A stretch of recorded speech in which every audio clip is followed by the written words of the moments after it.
Hi guys! Tonight we're diving into what dating was like in medieval times and exploring the epic building of the Transcontinental Railroad. You'll discover how marriages were arranged for survival, the romance rituals of courtly love, and the challenges couples faced without modern divorce. Then we'll travel to 19th century America to follow Chinese and Irish laborers as they built steel rails through mountains and deserts to unite the nation. If you love history, smash that like button hit.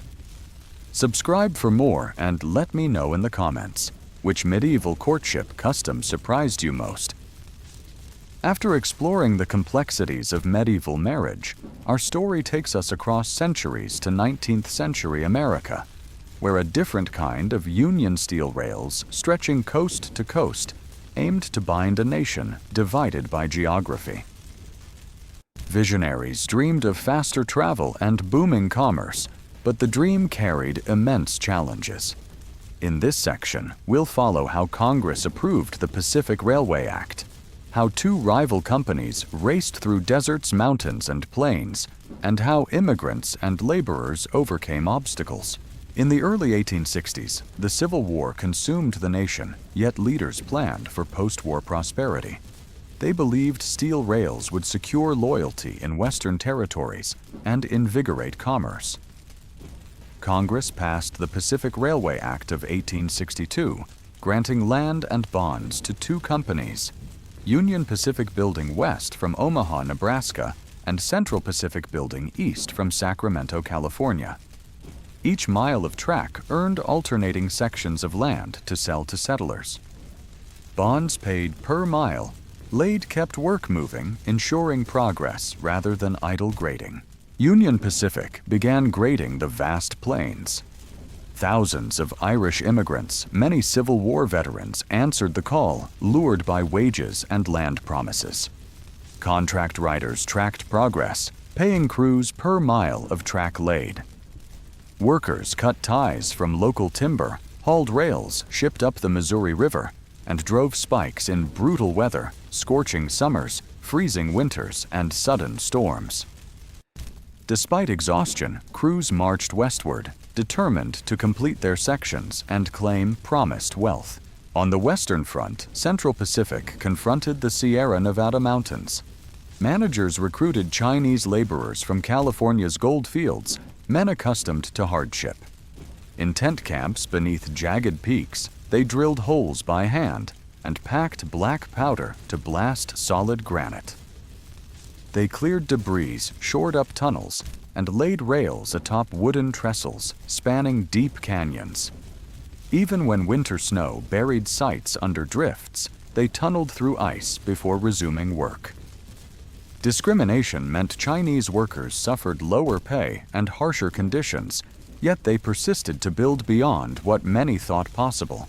Both lines encroached on lands belonging to Native American tribes such as the Cheyenne, Arapaho, Shoshone, and Sioux. These tribes saw rails cutting through buffalo ranges and sacred sites as existential threats. Small raids erupted when crews hunted buffalo or graded tracks. Union Pacific armed guards with rifles to protect camps and federal troops sometimes escorted construction teams.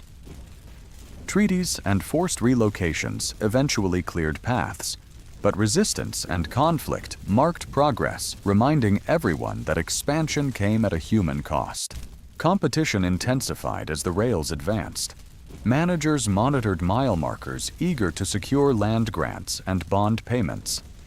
Telegraph lines strung beside tracks allowed headquarters in Omaha and Sacramento to coordinate logistics. A single dispatch 5 miles laid today could send company stock soaring. Supervisors pushed grading crews to meet daily quotas, fueling rivalry and ensuring each company raced relentlessly toward Promontory Summit. Disease and accidents ravaged the workforce. Cholera outbreaks spread through camps when spring floods contaminated water. Pneumonia killed many during bitter winters in the mountains.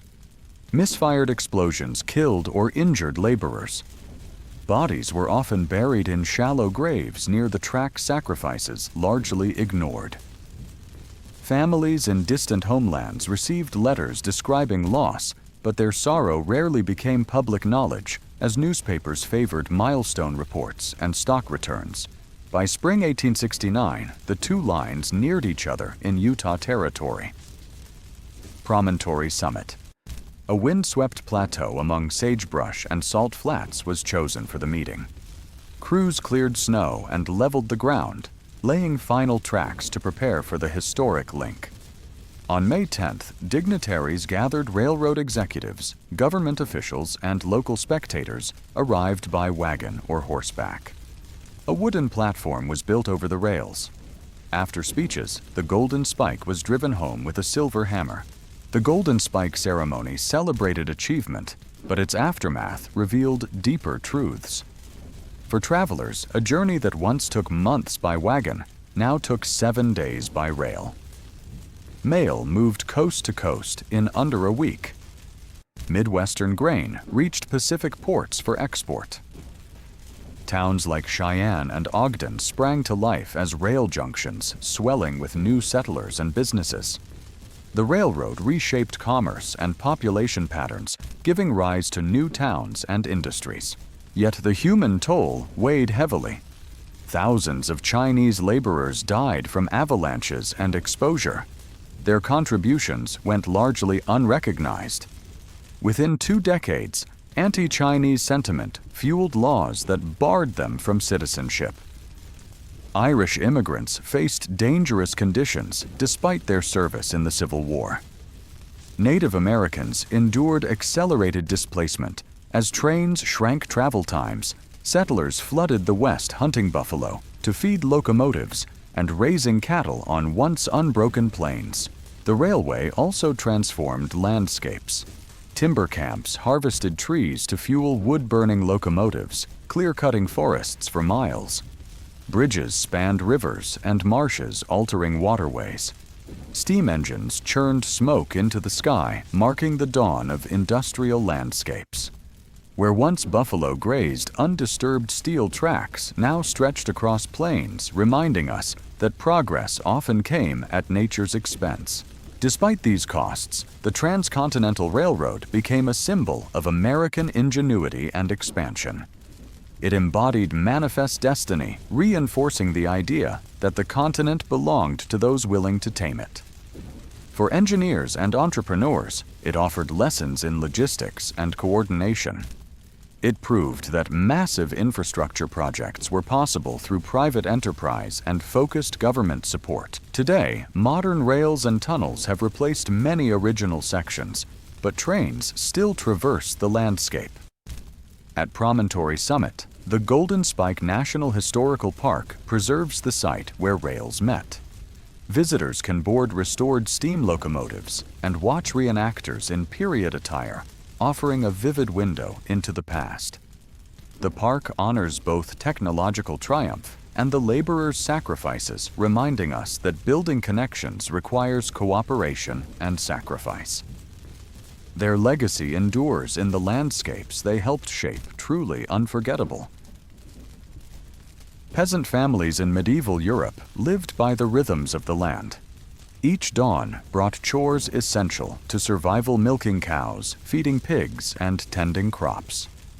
When rains failed or winters proved harsh, food grew scarce and illness spread. In such a precarious world, arranging marriages for children carried profound implications. Practical considerations, labor contributions, resource sharing, and community alliances drove marital decisions far more than personal affection. Villagers valued reputation above all. Families observed which neighbors cooperated during planting and harvest. A young man, proficient in plowing or skilled at repairing wooden structures, earned respect. His reliability indicated he could bolster fields and maintain stability. Similarly, a girl who excelled at spinning wool or caring for siblings demonstrated domestic aptitude. These attributes directly influenced her dowry prospects. Marriage pacts often formed when children were still young. Local elders and priests witnessed these agreements, giving them binding status. Though the wedding might not occur for years, families understood that breaking a pact risked censure. If a family defaulted refusing to provide promised livestock, the village reeve intervened. Disputes threatened harmony, so most families renegotiated rather than severed ties. By adolescence, couples knew of each other's names and families, but rarely saw one another alone. Subtle exchanges occurred under chaperones' watchful eyes. At market days, families observed interactions in the crowded marketplace. These occasions influenced finalizing or adjusting dowry agreements. On the wedding day, the entire village lent support. Neighbors crafted a simple wooden arch near the parish church and decorated it with wildflowers. Women collected wood for cooking fires and baked bread in communal ovens. Men repaired barns or fetched clean water. The bride wore her finest dress, hand-stitched by her mother, while the groom donned a fresh tunic. A parish priest officiated beneath a modest roof. He spoke words in Latin blessing the union with simple rituals. Families and godparents stood nearby, acknowledging this marriage as a merger of resources and labor. The echo of the priest's final Amen signaled neighbors to proceed to the feast. The celebration took place in the groom's barn or a neighbor's yard. A cauldron of pottage simmered over an open fire, accompanied by bread rubbed with garlic and salted pork. Ale from the village brewer circulated freely. A minstrel played jigs while villagers sang ballads about toil and perseverance. Once the feast ended, the couple walked to their thatched cottage. Their few possessions, spindle-churned simple wooden chest, waited, symbolizing her readiness to contribute to textile production and food preservation. Every morning thereafter, the couple rose before sunrise to fulfill tasks. The groom hitched oxen to plows, turning over soil for planting. The bride fetched water and stoked the hearth. At midday, the groom repaired fences to protect crops, while the bride gathered eggs and tended goats. Children arrived, soon increasing labor capacity. Toddlers hauled kindling, while older siblings guided sheep to pasture. Education occurred through participation. A child learned weaving at the loom. Another learned plowing by following his father. Each child strengthened the household economy. Market seasons added nuance to marriage dynamics. On market days, families traveled to town to barter surplus wool or grain. These trips tested character. Did a young man stand firm during negotiations? Did a young woman manage fair prices? Their performance affected family reputations and future dowry talks. Church influence permeated these practices. Priests preached that marriage was a divine covenant. They instructed on fidelity and sanctity of vows. Church courts settled disputes over dowries or property damage. A spouse accused of theft faced penance rather than fines. Despite this pragmatic foundation, moments of genuine affection occasionally emerged. During planting, couples labored side by side under open skies. Their hands brushed as they sowed seeds, and shared laughter lightened harsh toil. At dusk, they guided cattle back to stalls, exchanging stories of childhood memories or hopes for their firstborn. Villagers provided support during crises. If a household fell ill, neighbors helped with chores. A widow might rely on cousins to protect her children. Such solidarity shaped marital alliances. Families preferred matches within the same village, ensuring support networks remained intact. A newly married couple benefited from a safety net. Neighbors shared resources if drought hit fields. As centuries passed, some peasant families adopted new techniques. Innovations like the heavy plow increased yields. Those with improved tools produced surplus, enabling them to negotiate more favorable matches. Dowry negotiations might include portions of extra grain or rights to use a family mill. However, conflict and disease constantly reminded peasants of mortality's fragility. Competing claims over grazing rights sometimes led to raids. In such events, women protected children while men sought refuge. These alliances sometimes realigned marital ties as widows remarried for protection and economic necessity. When children matured, the cycle continued. Families considered potential matches based on experiences, dowry capacity, and alliances. A daughter with advanced weaving skills could secure a more prosperous match. A son with carpentry talent might promise improved housing to a future spouse. Thus, peasant marriages evolved within a tapestry woven of labor faith and communal support. In these unions, medieval peasant communities sustained themselves.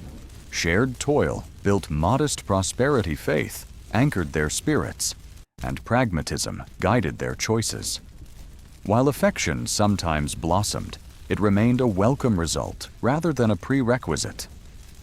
Amid uncertainty, marriage offered a strategic partnership, one blending survival instincts with quiet hope for better days ahead. Over generations, these marital practices shaped local identities and cultural norms. Stories of industrious brides and steadfast grooms passed orally at hearthside, teaching youngsters the value of dedication and cooperation.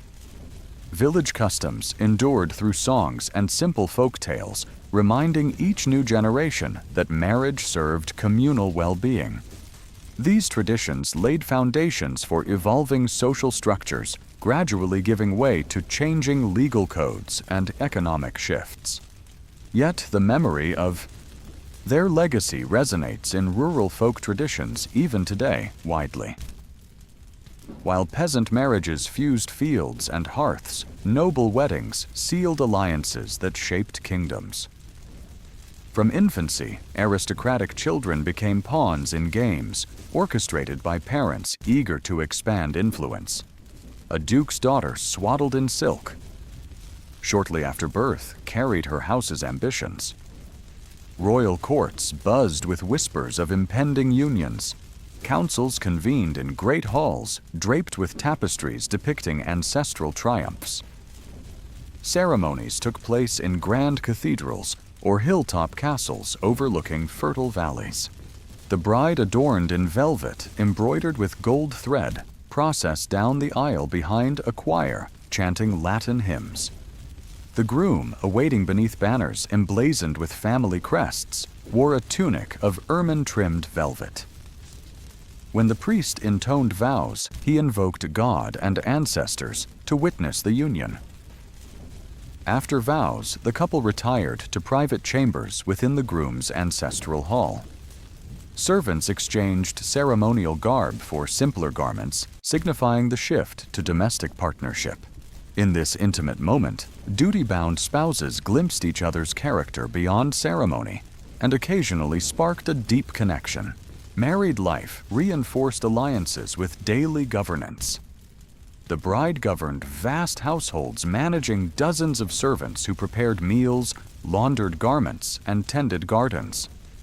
She supervised kitchens producing feasts for feudal courts and cared for children destined to carry forward family legacies. Her dower lands, parcels reserved for her use, provided financial security. If widowed, she retained rights to these estates, ensuring her continued influence and status. She wrote letters on vellum sealed with the family's signet, negotiating for support when disputes arose. The groom administered justice in local manorial courts, sitting under a canopy where villagers presented grievances. He visited villages to settle disputes, collect taxes, and enforce bylaws. He organized hunts to assert dominance over forests and symbolically reinforce familial power. When conflicts emerged over borders tolls or rival claims, he marshaled knights pledged to his cause. Bound by martial pacts forged through marriage, he honored commitments by sending troops or offering sanctuary to allied lords. Occasionally, political disputes tested these marriages. If a lord withheld promised troops or lands, aggrieved parties appealed to royal authorities or ecclesiastical courts.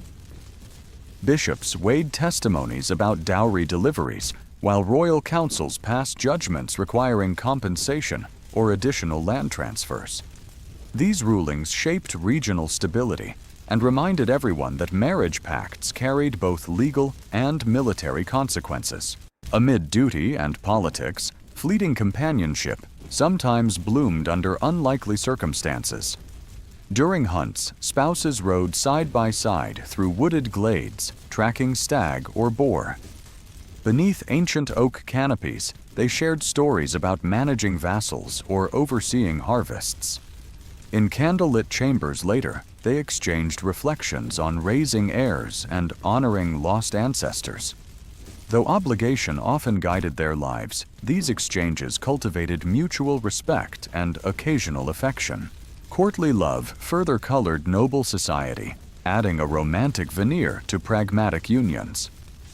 Knights composed elaborate sonnets praising distant ladies, extolling virtues more than beauty. These poems circulated among courtiers, establishing reputations for chivalry. Ladies reciprocated with embroidered tokens, perfumed handkerchiefs, or locks of hair housed in miniature gold caskets. Though many romances remained unconsummated, these rituals infused personal sentiment into pragmatic alliances. Children of these unions continued the cycle of diplomatic marriages. A boy tutored in Latin and schooled with the sword studied governance under his father's watchful eye. A girl educated in languages, etiquette, and household affairs by her mother learned to oversee estates and servants. They memorized heraldic crests and family mottos, identifying potential allies and rivals alike. By adolescence, they understood that loyalty to lineage demanded both obedience and skillful negotiation of advantageous matches. Wartime tested noble alliances with ferocity. When rebellions flared or kingdoms clashed, lords invoked kin bound by marriage to mobilize banners of knights. Conversely, if a marriage pact soured formerly allied families, launched sieges against one another. Intrigue extended to matrimonial espionage. Spies infiltrated wedding feasts to gather intelligence or plant rumors aimed at destabilizing rival lineages. What began as a festive celebration could quickly become a stage for political maneuvering and betrayal. The Church maintained oversight throughout these unions. Papal legates and bishops ensured marriages adhered to canonical law, particularly regarding consanguinity and proper rites. If couples discovered close kinship, ecclesiastical courts intervened to annul unions dissolving treaties. Papal dispensations purchased with substantial offerings or pledges of support to Rome could override restrictions and restore alliances. These decisions reshaped political landscapes and forced dynastic realignments. Trade and commerce also influenced noble marriages as Europe evolved. Merchant families wealthier through burgeoning trade sought aristocratic connections to cement social standing. A prosperous merchant offered dowries of gold coins, silks imported from the East, and exclusive trading privileges enticing minor nobility whose fortunes had declined. These marriages infused fresh capital into noble estates, but often faced disdain from traditional aristocrats who regarded merchant-born spouses as socially inferior. Over time, alliances shifted as power balances evolved. A noblewoman whose husband fell from royal favor watched her children's prospects diminish. Siblings schemed for advantageous matches, sometimes eloping to escape undesirable arrangements. Widows holding substantial dower lands wielded influence through remarriage, forging new pacts, or securing protection against hostile neighbors. Their agency in selecting or rejecting subsequent suitors could reorder local politics and redistribute landholdings. Dynastic unions shaped medieval Europe's map for centuries. When a royal heiress married a foreign prince, her lands merged into expanding realms without a sword drawn. Cultural exchanges followed as art, language, and customs traveled with her retinue, influencing local traditions far from their origins. The marriage of Isabella of Castile to Ferdinand of Aragon exemplified this direct union. Their alliance united Spain, consolidating power to fund voyages that ultimately changed the world. Through marital alliances, kingdoms expanded and contracted, forging legacies that endured across generations. Ultimately, noble marriages wove ambition, strategy, and occasional affection into a tapestry of power. Wedding rings symbolized more than personal bonds. They sealed pacts, pledged loyalty, and promised heirs to uphold legacies. Amid opulent ceremonies, courtly verses, and political maneuvering, the bedrock of noble matrimony lay in power, an enduring force that shaped medieval society and resonated through every corner of the realm. These alliances illustrate how love and duty intertwined, yet power remained the true and enduring cornerstone of noble medieval matrimony. Within the fortified walls of medieval strongholds, noble marriages stood at the crossroads of duty and desire. Even though strategic alliances reigned supreme, the human heart sometimes found a way to emerge from beneath layers of obligation. When two powerful families negotiated a union, they calculated dowries, land transfers, and military support with precision.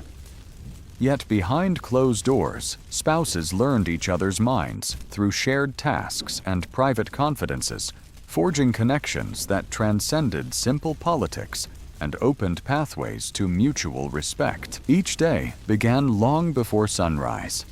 In the Great Hall, banners hung from timber beams, each displaying the heraldic arms of allied families. The groom, a knight with a reputation for fairness, convened with his council to discuss disputes and tax levies. He valued his new wife's counsel as she entered the chamber, her presence commanding respect. Educated in Latin and versed in household affairs, she spoke with calm authority about resource allocation, suggesting more equitable distributions that benefited both peasantry and retainers. Her pragmatic solutions impressed him, prompting late conversations about governance by lamplight. Meanwhile, the lady oversaw bustling kitchens where stewards organized ingredients for feasts. She ensured barrels of salted fish and dried fruits would suffice through winter's hardships. In the solar, a quiet chamber lined with tapestries, she reviewed letters from her mother's household comparing proposed marriage pacts for her younger siblings. Her meticulous attention to detail revealed a deep understanding of lineage and loyalty, earning her husband's admiration. Though she managed domains on a daily basis, she never lost sight of the people whom those lands served, and she advised him on fairer rents that helped villagers maintain dignity and avoid ruin. When the seasons shifted to winter's chill, the manor transformed into a fortress against snow and ice. The couple moved to a private study, warmed by a roaring hearth. There, they discussed matters both public and private. Outside, retainers chopped firewood and patrolled battlements to deter raiders seeking opportunity in the dim months. Inside, the bride expressed concerns over her sister's wedding negotiations, cautioning that an unbalanced dowry might provoke resentment between allied families. Her husband listened carefully, acknowledging that a failed alliance could spark conflicts and erode hard-won trust among neighboring lords. Beyond administrative duties, the couple found solace in quieter pursuits. On moonlit nights, they walked in the courtyard's herb garden, inhaling the scent of rosemary and thyme. She recounted memories of her childhood among rolling hills and vineyards, describing how her grandmother taught her to press olives for oil. He shared tales of castle defenses built by his ancestors, marveling at how stone walls had withstood sieges. These exchanges fostered mutual respect. Each discovered that beneath the layers of obligation lay a person seeking companionship and understanding rather than merely a title or land. Amidst tournaments and processions, courtly love rituals provided a veneer of romance. Knights donned armor to compete for favor, hoping a lady's declining banner signified interest. Troubadours composed songs praising virtues such as loyalty and compassion, exchanging poetry between suitors and noblewomen. Yet these public displays remained symbolic, seldom altering the landscape of arranged unions. Still, they allowed couples to glimpse a softer side of noble culture and inspired private conversations about honor trust and the possibility of genuine affection amid the pageantry. By observing knights praising other ladies, spouses learned that admiration could exist beyond political necessity, planting seeds of hope. Despite societal constraints, some couples chose to strengthen their bond during crises. When a drought-threatened crop yields the bride, organized efforts to dig new irrigation channels while the groom negotiated with neighboring lords to secure additional seed grain. Together, they addressed stewards and farmers in the village square, standing before anxious tenants. Her calm reassurance and his decisive leadership convinced villagers that resources would sustain them through lean seasons. In this moment of shared responsibility, they not only saved harvests, but also deepened their trust in one another, proving that collaboration could triumph over hardship. Religion also shaped noble relationships, weaving spiritual obligation into marital life. Before chapel altars adorned with carved saints, the couple knelt side by side, offering prayers for wisdom and unity. Monastic scribes preserved records of their joint donations to abbeys, ensuring prayers would be said for both families. In confession, they sought guidance on balancing personal affection with social duty, confessing doubts and seeking absolution when political intrigue overshadowed compassion. These spiritual practices reminded them that marriage served a higher purpose than mere alliance, anchoring their partnership within a moral framework that transcended earthly power. Tragedy often tested these bonds when war or plague struck. If the husband rode off to battle, his bride assumed regency, issuing orders to retainers and mobilizing defenses. She distributed rations and negotiated truces with opposing commanders, demonstrating a resolve that surprised even seasoned envoys. When her husband returned his respect for her, increased having seen her ability to govern under pressure. Conversely, if a plague claimed the groom's life, his widow managed dower lands with pragmatism, negotiating new alliances to safeguard her children's inheritance. Widowhood offered both liberation and challenge, revealing her inner strength and reshaping local political dynamics. During times of peace, artistic expression captured evolving ideals of devotion. Illuminated manuscripts featured scenes of lovers meeting in secret under blossoming trees, their hands reaching across gilded borders. Tapestries commissioned for chapels depicted couples exchanging vows before angels, highlighting virtues like mercy and fidelity. These works filtered through noble circles, inspiring spouses to cultivate deeper emotional connections, suggesting that marriage could balance duty with heartfelt devotion. By commissioning such art, couples demonstrated a desire to memorialize their union beyond mere political necessity, creating legacies that endured in vibrant color and delicate ink. Educational pursuits further fostered intellectual companionship. The lady invited scholars to tutor her children and occasionally instructed her husband in Latin and philosophical debates. They read texts by classical authors discussing ethics and governance. He in turn taught her basic martial techniques, how to wield a sword for self-defense, allowing her to gain confidence in safeguarding her household. This exchange of knowledge blurred conventional distinctions between gender roles, forging a partnership founded on mutual respect and shared curiosity. Their collaborative learning became a model for their offspring, illustrating that strength lay in combining intellect with valor. As political landscapes evolved, noble families adapted marital strategies. Alliances once predicated on land and military aid began to incorporate cultural exchanges. Spouses exchanged exotic gifts, silks from distant trade routes, spices that hinted at opulent feasts, and rare manuscripts detailing scientific knowledge. These offerings symbolized a recognition that prosperity also derived from cultural enrichment. When neighboring kingdoms negotiated peace treaties, they included clauses encouraging shared patronage of poets and artists, believing that fostering creativity could unify divided realms. Through such initiatives, marriage pacts became more than tools of conquest. They evolved into conduits for innovation and artistry.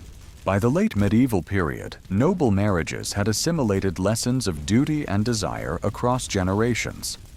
Spouses who once married solely for political gain now learned to cultivate respect and affection. Their children observed examples of collaboration and mutual support, understanding that marriage encompassed governance, kinship, and cultural stewardship. As Renaissance influences seeped into courtly life, emphasis on personal agency further altered matrimonial dynamics, setting the stage for evolving notions of love and partnership. In this way, medieval nobility demonstrated that even amid power struggles, personal bonds could blossom, forging legacies that transcended mere politics and laid foundations for a more nuanced understanding of marriage.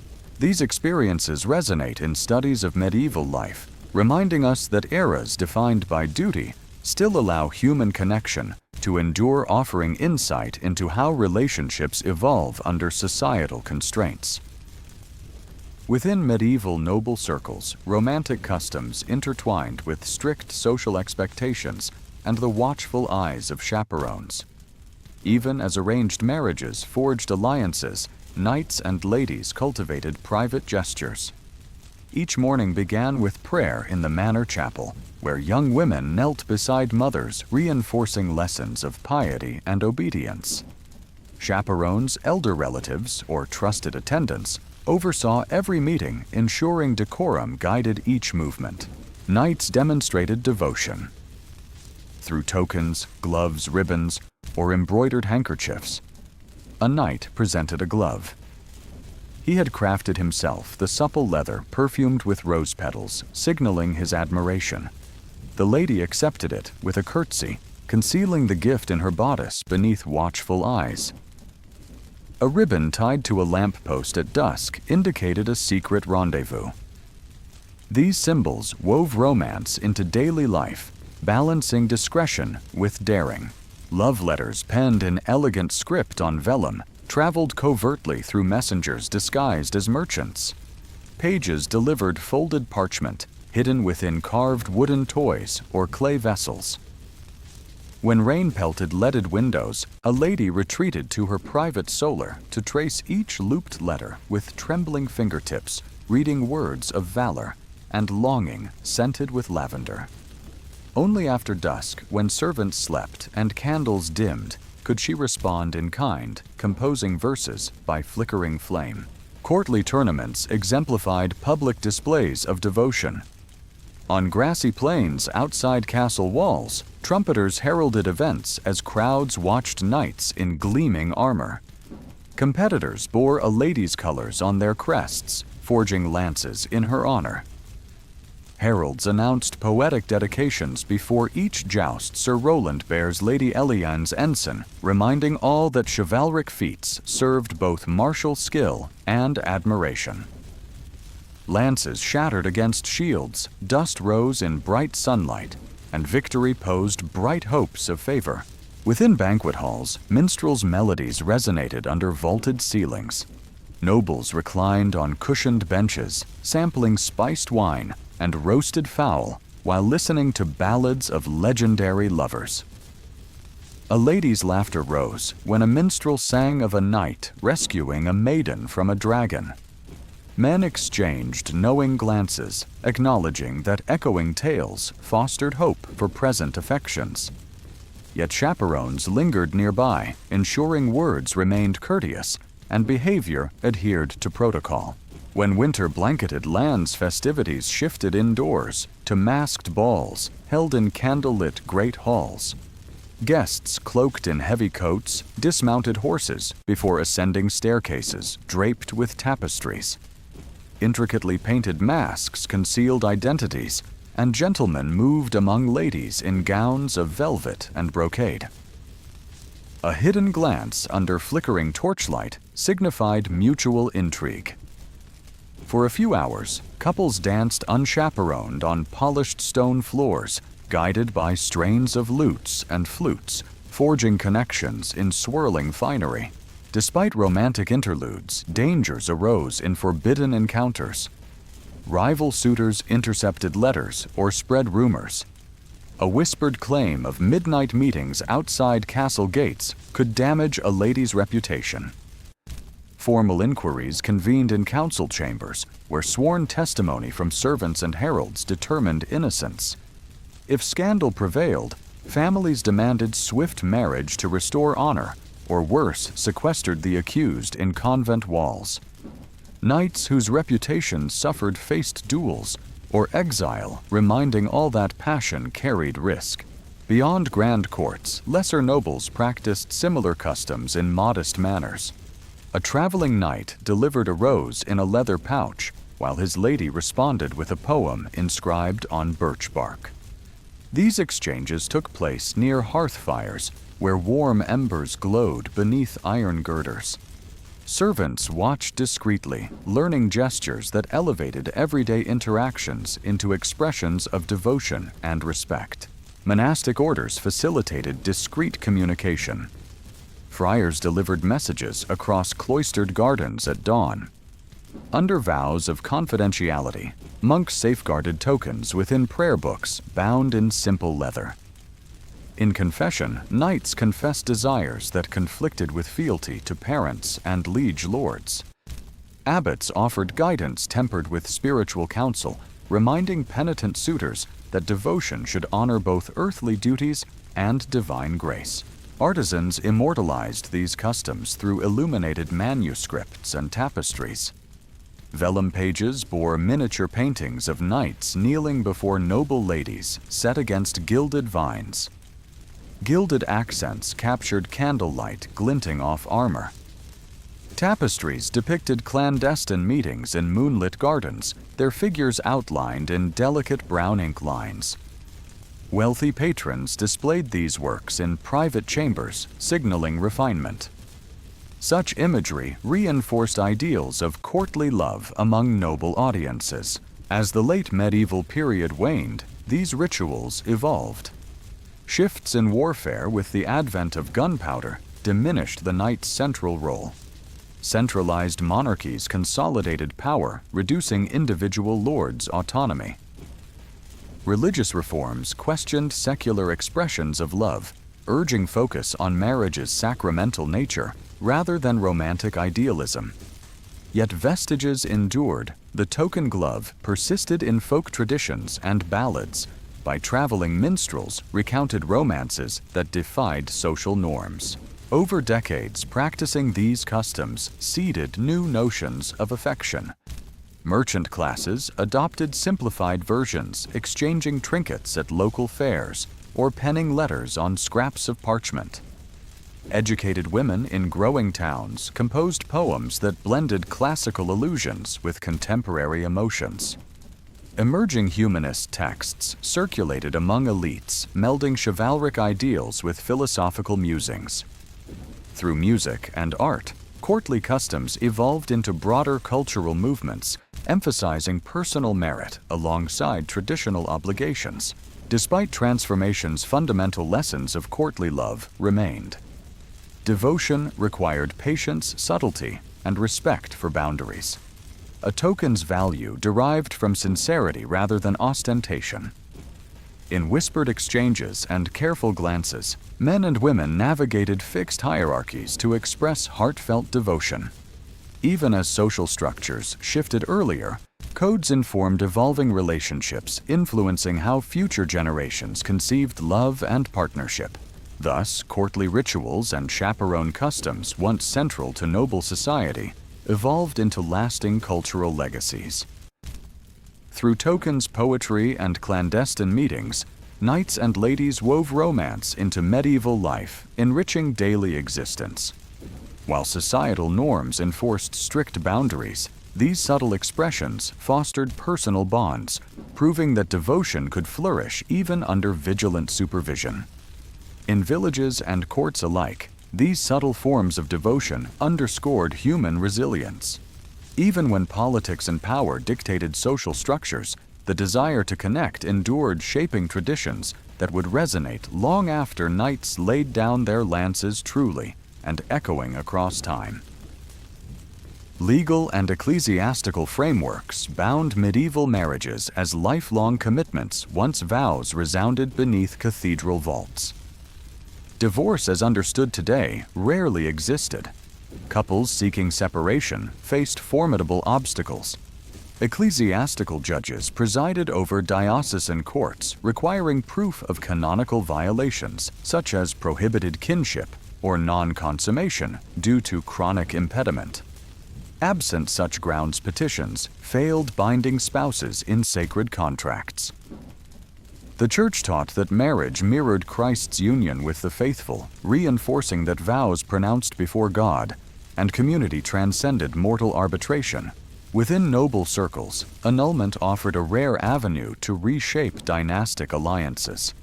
A noblewoman might petition Rome, asserting her husband's impotence impeded heirs. Family envoys gathered sworn testimonies from relatives and servants who recalled childhood infirmities or lasting injuries. Canon lawyers drafted petitions invoking precedent, while discreet gifts to clerics facilitated proceedings. Only a papal decree could dissolve such unions. When granted annulments, dissolved strategic marriages, freeing spouses to form new alliances that altered regional power dynamics. Yet many nobles endured unhappy unions rather than risk political instability. Among village dwellers and artisans, annulments rarely occurred. Peasant couples endured harsh winters, failed crops, and epidemics without recourse to divorce. When plague struck a husband, his wife risked contagion to care for him through fevered nights by candlelight. Laboring side by side in fields during plantings or harvest seasons, spouses discovered mutual reliance. Their shared struggle against want and sickness sometimes kindled genuine affection beneath initial economic arrangements. By cultivating resilience and dependence, these couples often forged emotional bonds that outlasted scarcity and misfortune. Economic adversity further tested rural unions when markets fluctuated unpredictably. A weaver and her husband, reliant on flax sales, watched prices collapse at summer fairs. He repaired broken cartwheels with salvaged tools while she unraveled old fabric to reweave coarse cloth. Through daily negotiations about limited resources, they rationed salt, bartered eggs for grain, and shared meager firewood. By meeting challenges together, they discovered that compromise proved as vital as affection. Their unity, born of necessity, anchored household survival during seasons of famine and local strife. Seasonal festivals offered respite and renewed commitment.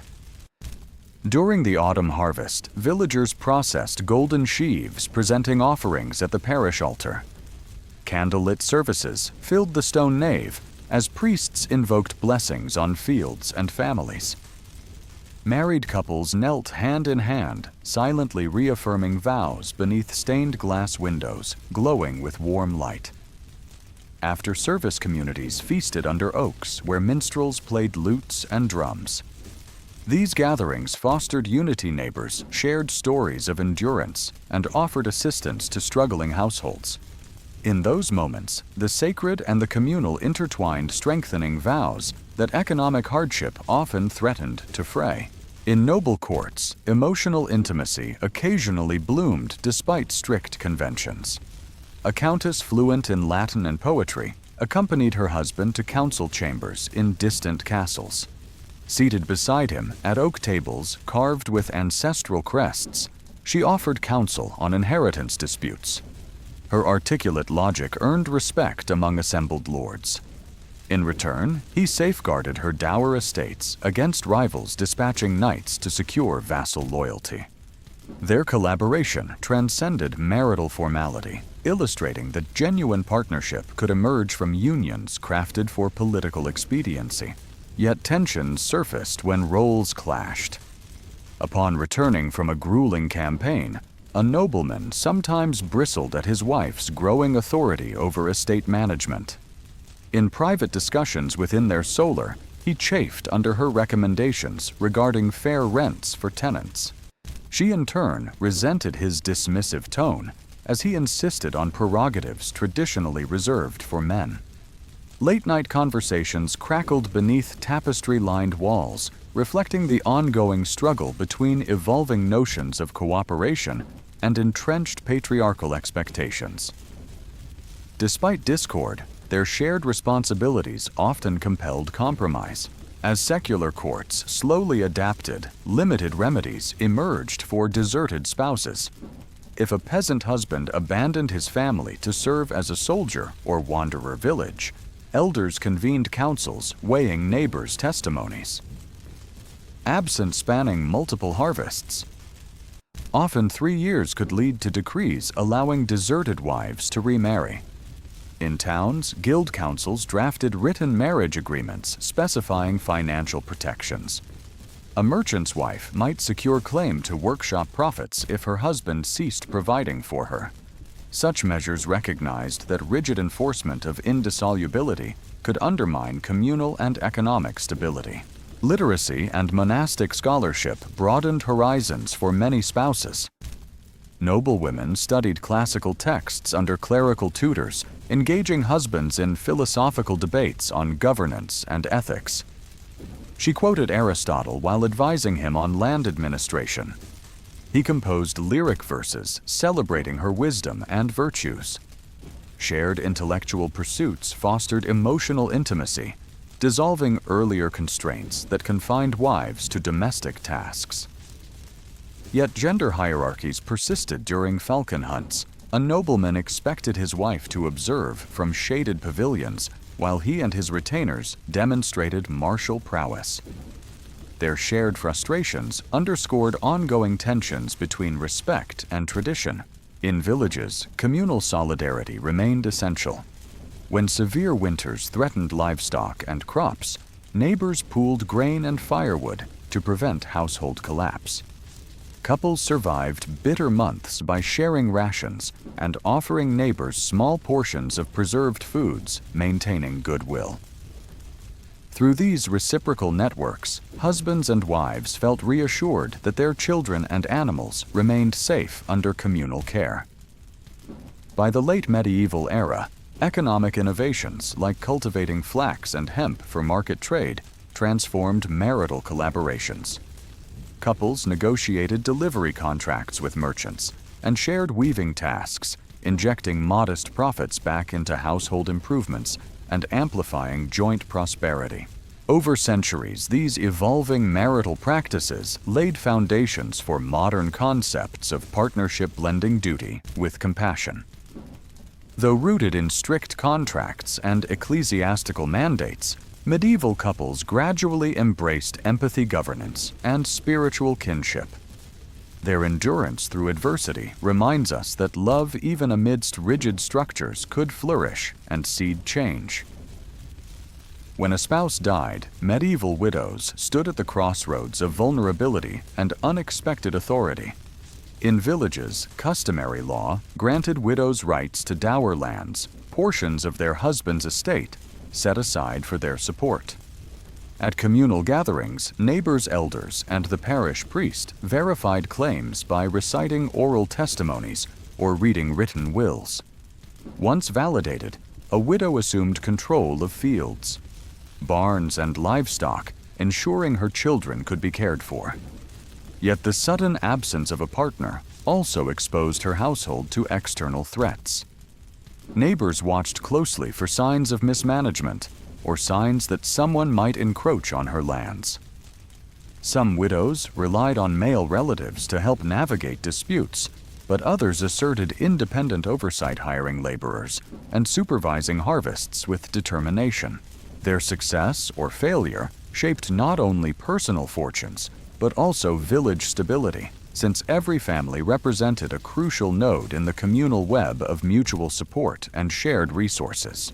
Among the nobility, widowhood unfolded within a more intricate legal framework. A countess's dower estate might encompass entire villages producing rents and labor from peasants bound to the land. Her social standing required vigilance. Ambitious suitors hovered eager to expand their influence and claim the wealth she controlled. Remarriage offered strategic potential. A new alliance fortified her children's prospects and bolstered political ties. Yet precipitous remarriage risked relinquishing control over her dower lands to a second husband. Legal advisors drafted detailed prenuptial agreements to preserve portions of her income for her daughter's futures. Meanwhile, court factions maneuvered behind the scenes to secure favorable matches, pressing their favored candidates with gifts and promises of support. Her widowhood thus became a stage where power, wealth, and lineage intersected with every decision, carrying ramifications for regional influence and family legacy. Widows frequently turned to religious life for solace and security.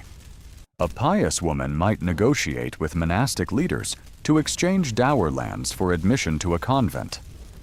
By presenting a substantial endowment of grain livestock or silver coins, she secured prayers for her deceased spouse's soul and sheltered herself from political machinations. Within abbey walls, widows adopted robes and vows, often rising to roles as prioress or abbess. In these positions, they managed convent finances, supervised nuns, and commissioned illuminated manuscripts. Such responsibilities conferred both status and autonomy, allowing widows to influence spiritual and educational life. Monasteries offered relative peace protection and a structured schedule of prayer study and work. For many widows, the cloister became a refuge where they could wield authority without the domestic pressures they had faced, while cultivating networks of correspondence that sustained religious and charitable projects across centuries. Economic necessity sometimes drew widows back into secular endeavors. In towns, merchant guilds recognized widows as legal heirs to businesses, allowing them to continue trading without male representation. A widow who inherited her husband's cloth shop might hire journeyman weavers, negotiate contracts with dyers, and collect debts owed from local taverns. Guild membership provided access to shared resources, including credit facilities, communal grain stores, and training for apprentices. Her role extended beyond household survival to participation in civic life. She attended guild meetings, voted on regulations for market operations, and sometimes served as a mediator in disputes over prices or labor quality. Successful merchant widows reinvested profits into expanding their enterprise-building partnerships with foreign traders and shaping local commerce. Their achievements challenged prevailing notions of female incapacity and paved the way for limited expansions of women's economic rights in urban centers. Rural widows navigated communal networks to address labor shortages on farmland. Seasonal rhythms dictated planting and harvesting. A widow negotiated labor exchanges with neighbors, offering dairy products, eggs, or homemade textiles in return for assistance threshing grain. A woman skilled in beekeeping might trade honey and beeswax for barley or flour. These bartering partnerships strengthened community bonds and ensured continuity of food production. When crops failed due to drought or blight, village councils convened to redistribute surplus from more fortunate households, preventing starvation. Widows often coordinated these efforts, distributing provisions and organizing shared labor parties to repair fences or rebuild barns. Their leadership during crises earned respect and gratitude, reinforcing their central role in village cohesion. By sustaining agricultural productivity, widows served as vital stewards of rural life, embodying resilience amid unpredictable seasons and scarce resources. Social attitudes toward widows varied widely, reflecting local customs and class distinctions. Some rural communities regarded a lone woman as a potential burden, monitoring her movements to prevent perceived exploitation by opportunistic men or to ensure she did not deplete communal stores.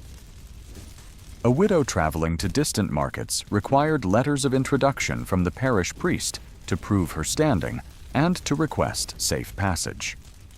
In contrast, widows of high birth commanded respect.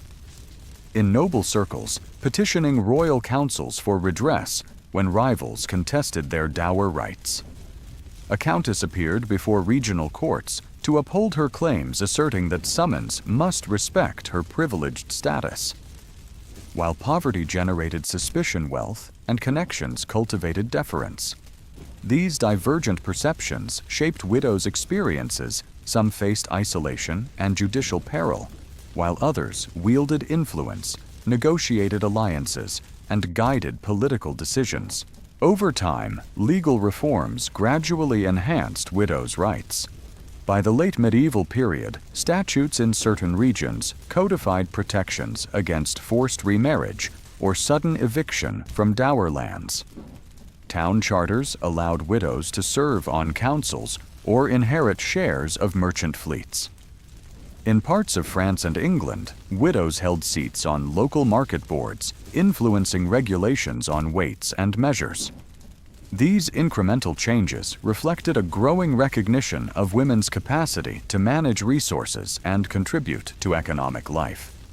Yet practical enforcement remained uneven. Remote regions often clung to traditional gender norms, while urban centers adopted innovations more readily. Nevertheless, these evolving statutes laid the groundwork for later expansions of women's property rights, demonstrating a gradual shift toward greater legal equity and acknowledging widows' indispensable roles in community welfare.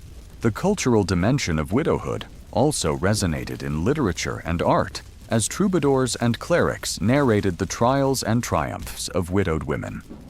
Elegiac poems praised departed husbands while lamenting the challenges their spouses faced in a patriarchal world. Morality plays depicted upright widows distributing alms during lean times, demonstrating Christian charity and stewardship. Illuminated manuscripts portrayed dignified widows overseeing harvests or commissioning charitable works for the poor, showcasing active leadership and compassion.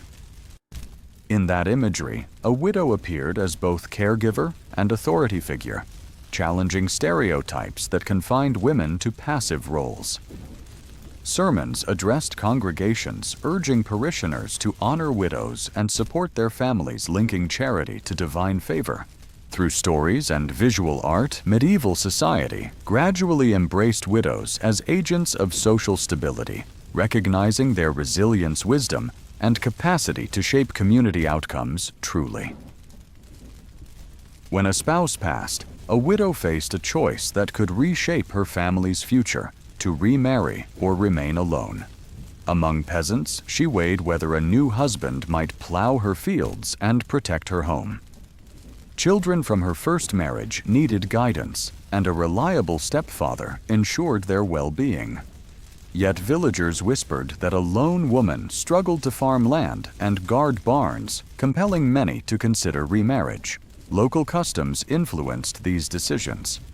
In hamlets governed by customary law, widows held rights to a third of their late husband's lands as widows' thirds. Remarriage risked transferring those lands to a new husband, reducing a widow's secure portion.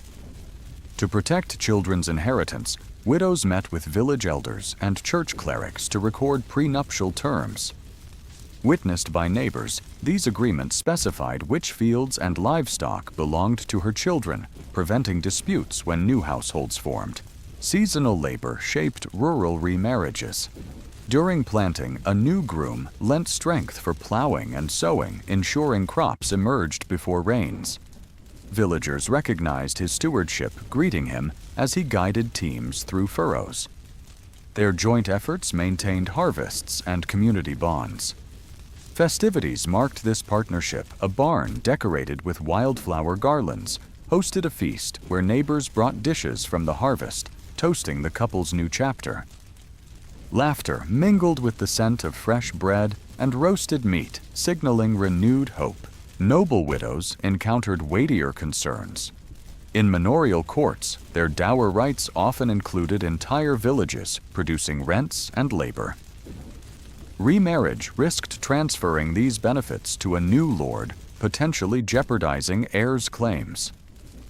To safeguard their children's future, noble families drafted marriage contracts recorded on parchment, sealed with wax, witnessed by bishops and royal envoys. These charters outlined that even if a countess wed again, certain villages' mills and income streams remained reserved for her firstborn son. Such legal precautions underscored the fragility of inheritance. Politics drove many noble unions.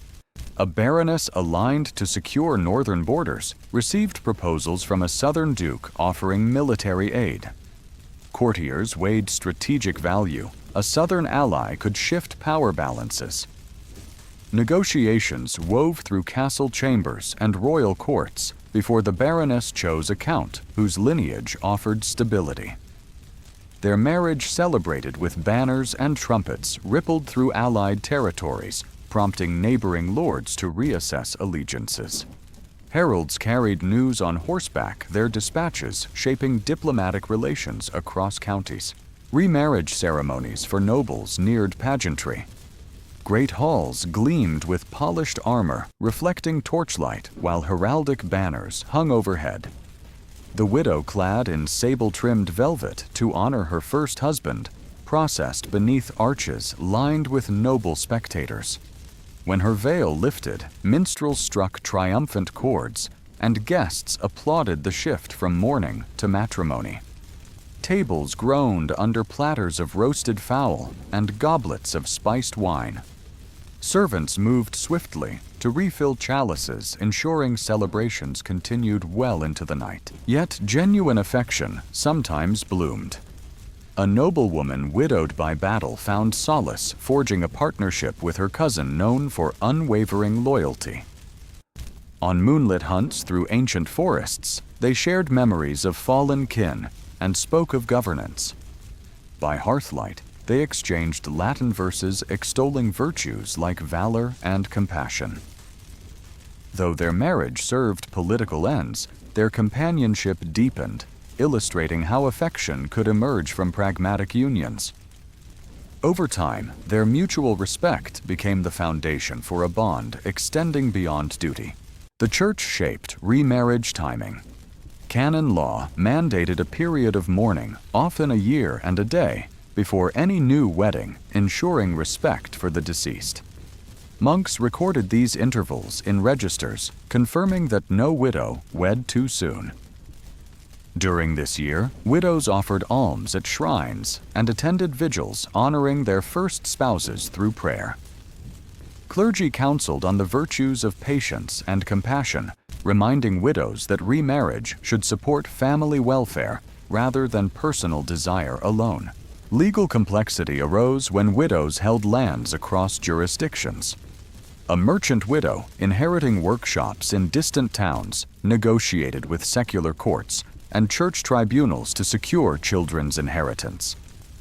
Messengers carried charters and seals between cities and manors until approvals arrived. Only then could the couple settle and manage guild affairs. In one recorded case, a widow's second husband sailed from a coastal port to attend hearings in a distant bishopric, highlighting the lengths required to legitimize remarriage and preserve family assets. Remarriage shaped cultural expressions. Poets penned ballads celebrating widowed women who rebuilt households, while troubadours composed lyrics praising countesses renowned for generosity.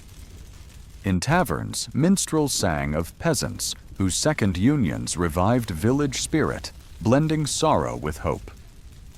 Scribes preserved these works in illuminated manuscripts, ensuring later generations understood the human capacity to heal and adapt.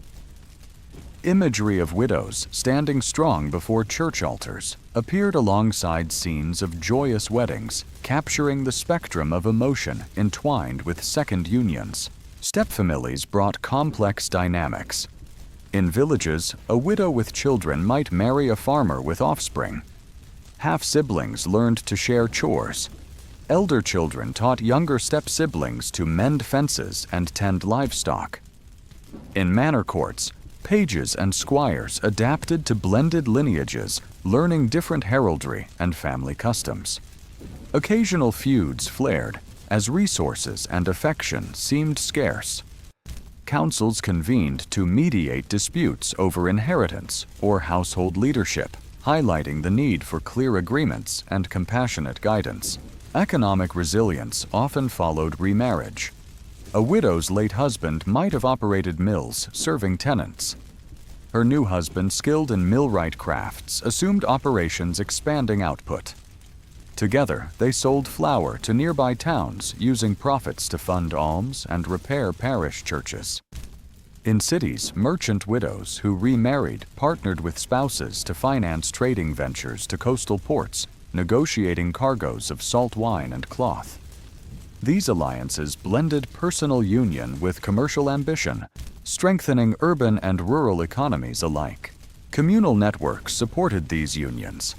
When strife struck a late frost, destroying crops, or raiders threatening dikes, neighbors rallied. Remarried couples organized repairs to fences and irrigation channels, sharing harvest surpluses to offset losses. Through solidarity, communities demonstrated that remarriage aligned with support networks, ensured villages weathered crises, and emerged stronger. Seasonal feasts offered occasions to renew bonds. Neighbors joined in threshing grain and shared hospitality, reinforcing collective resilience. By the late medieval era, legal reforms acknowledged widows' rights more consistently. Statutes required public notice before any new marriage, ensuring transparency and consent. Charters protected widows from forced unions, mandating that proposed suitors gain local approval.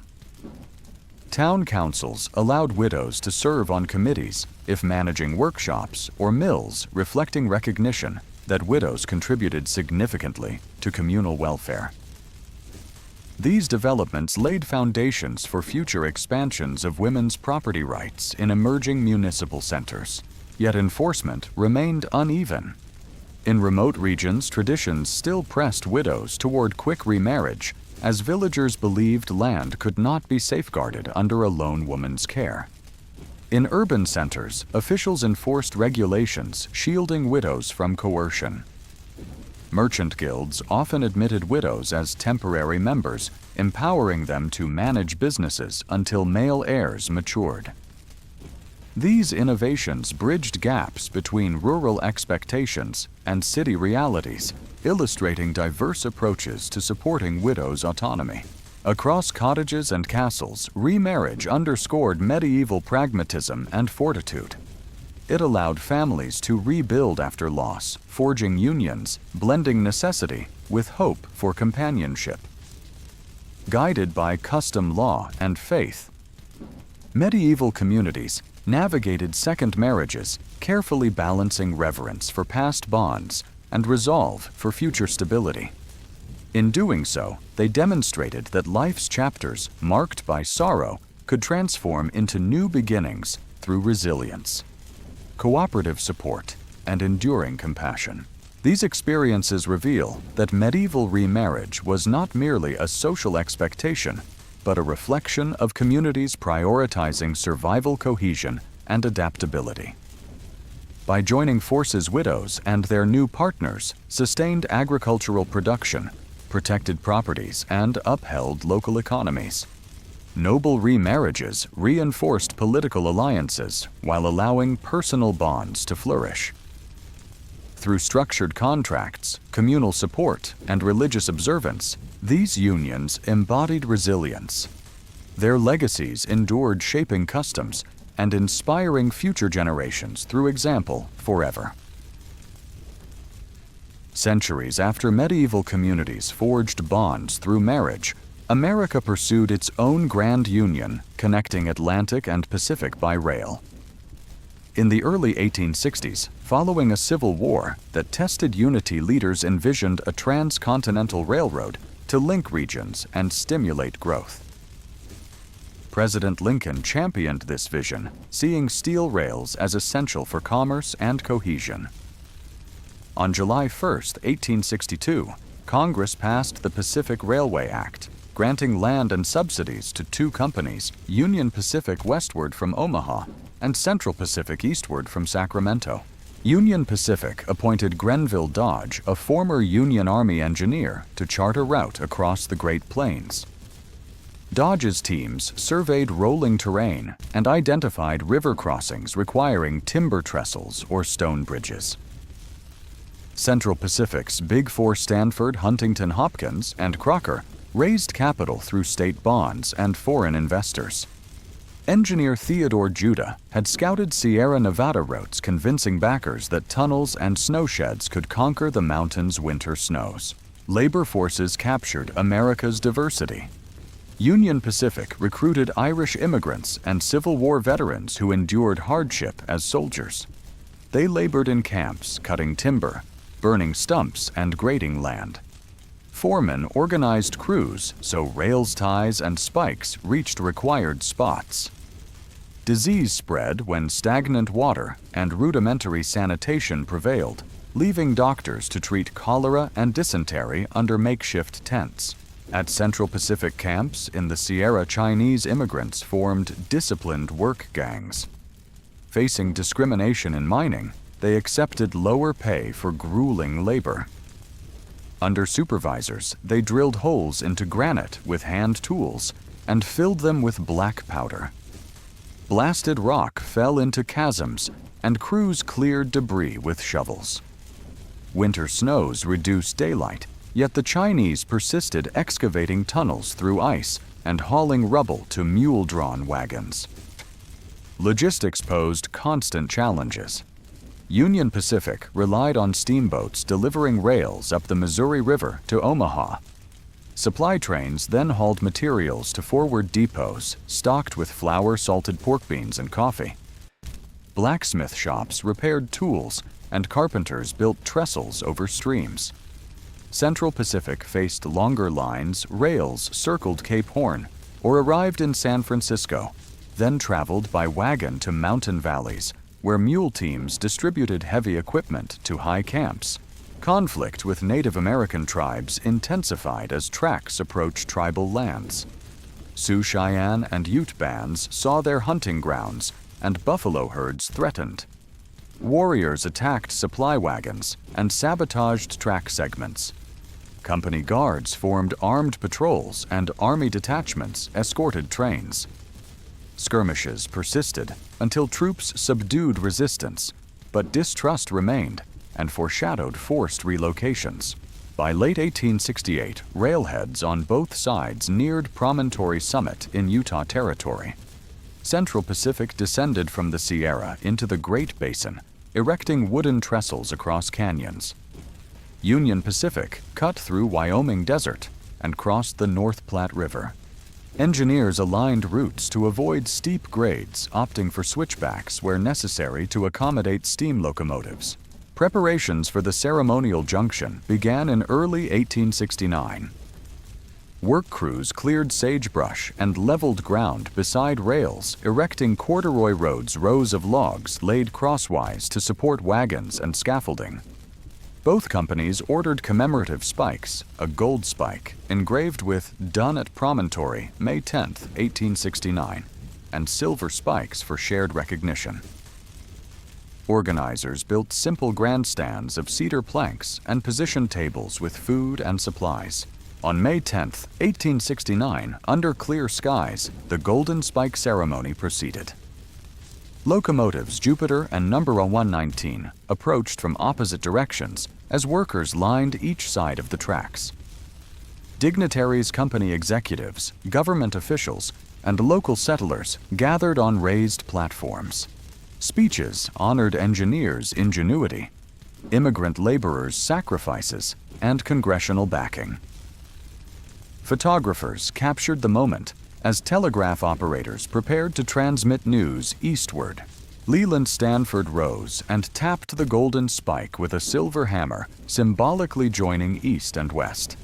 A cheer erupted as the spike set into place, and both crews celebrated. Telegraph wires carried the announcement to New York and San Francisco in minutes. The railroad's completion transformed travel and commerce.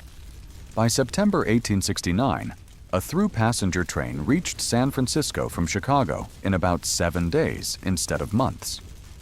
Mail crossed the continent in under a week, and freight trains hauled agricultural products east while delivering manufactured goods west. Towns along the route flourished. Cheyenne became a hub of trade. Reno emerged as a service center. Entrepreneurs opened hotels, saloons, and stores to accommodate travelers and workers, yet progress exacted a heavy toll. Thousands of workers perished from accidents, avalanches, and disease. Chinese laborers suffered disproportionately, facing hazardous conditions in tunnels and earning lower wages than white counterparts. Despite their vital role, their contributions were later overshadowed, and Congress passed the Chinese Exclusion Act of 1882, curbing further immigration. Native Americans bore even greater consequences. As rail lines bisected hunting grounds, buffalo populations crashed under market-driven slaughter. With food sources decimated, tribes faced starvation and forced relocation to reservations. Army outposts enforced treaties that confined Sioux Cheyenne and other nations to diminished lands, severing cultural and economic ties to ancestral territories. Environmental changes followed. Forests cleared to fuel wood-burning locomotives receded, altering watersheds.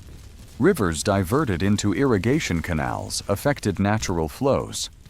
Early wooden trestles gave way to stone and steel spans, but landscapes never fully recovered. Engineers later adopted stronger rail alloys and standardized gauges, improving safety and efficiency in subsequent decades. Despite hardships, the Transcontinental Railroad symbolized American determination and innovation. Engineers refined tunneling methods and bridge designs, creating models for future infrastructure. Private investors and government partnerships set a precedent for large-scale projects. Telegraph lines strung along the tracks fostered instant communication, knitting states into a national network. Although medieval marriages bound families through shared resources and faith, the railroad united regions through steel, steam, and collective effort. Both examples show that grand ambitions require cooperation. Whether craftsmen wove wool at looms under Cathedral Watch, or laborers drilled tunnels in Granite Mountain's progress depended on shared sacrifice. Today, modern trains traverse routes once laid by pioneering crews, and historical parks preserve sections of original track. Interpretive signage highlights the sacrifices of workers whose names often went unrecorded. Reenactments of the Golden Spike ceremony remind visitors that monumental change emerges from ordinary acts. A single swing of a hammer, a handful of rail laid by capable hands. In forging connections across vast distances, both medieval marriages and the Transcontinental Railroad teach a timeless lesson: unity comes from collaboration. When communities join resources, whether through wedlock or iron rails, they shape futures that echo far beyond a single generation. The completion of the Transcontinental Railroad unleashed a wave of economic change in remote regions. Towns that once depended on wagon roads now stood beside gleaming tracks, attracting merchants and settlers eager for opportunity. Grain growers in Nebraska shipped bushels of wheat to eastern mills, bypassing river transport and speeding profits. General stores replaced frontier shops, offering imported fabrics, canned goods, and specialized tools. Investors bought land near depots, hoping to resell to new arrivals, while entrepreneurs opened hotels to house travelers. Banking houses sprang up nearby, offering credit to farmers who pledged future harvests. The sudden influx of capital and people transformed dusty hamlets into bustling economic hubs almost overnight. Along the Union Pacific Line, labor camps evolved into permanent communities. Blacksmith shops repaired tools, while carpenters built framed houses using milled lumber delivered by flat cars. Saloon keepers erected buildings beside depots, serving thirsty rail hands with whiskey and coffee. Telegraph operators tapped out dispatches determining cargo movements, ensuring commodities flowed smoothly. Drugstores stocked patent medicine for railroad workers who endured harsh conditions. Station merchants extended credit to families starting new businesses, allowing them to purchase supplies before their first shipments. Over time, these camps acquired schools, post offices, and churches, creating civic structures that anchored residents even after track crews moved on. The railroad shaped agriculture and livestock industries. Refrigerated rail cars emerged in the 1870s, transforming meatpacking by preserving beef on long journeys. Cattle ranchers in Wyoming moved herds to railheads at Cheyenne and Ogden, where stockyards processed and shipped cuts eastward. Cornfields spread across plains once covered in sagebrush as farmers grew feed grain destined for markets. Seed companies advertised by rail distributing improved strains at agricultural fairs near stations that showcased plows, reapers, and the latest mechanical innovations.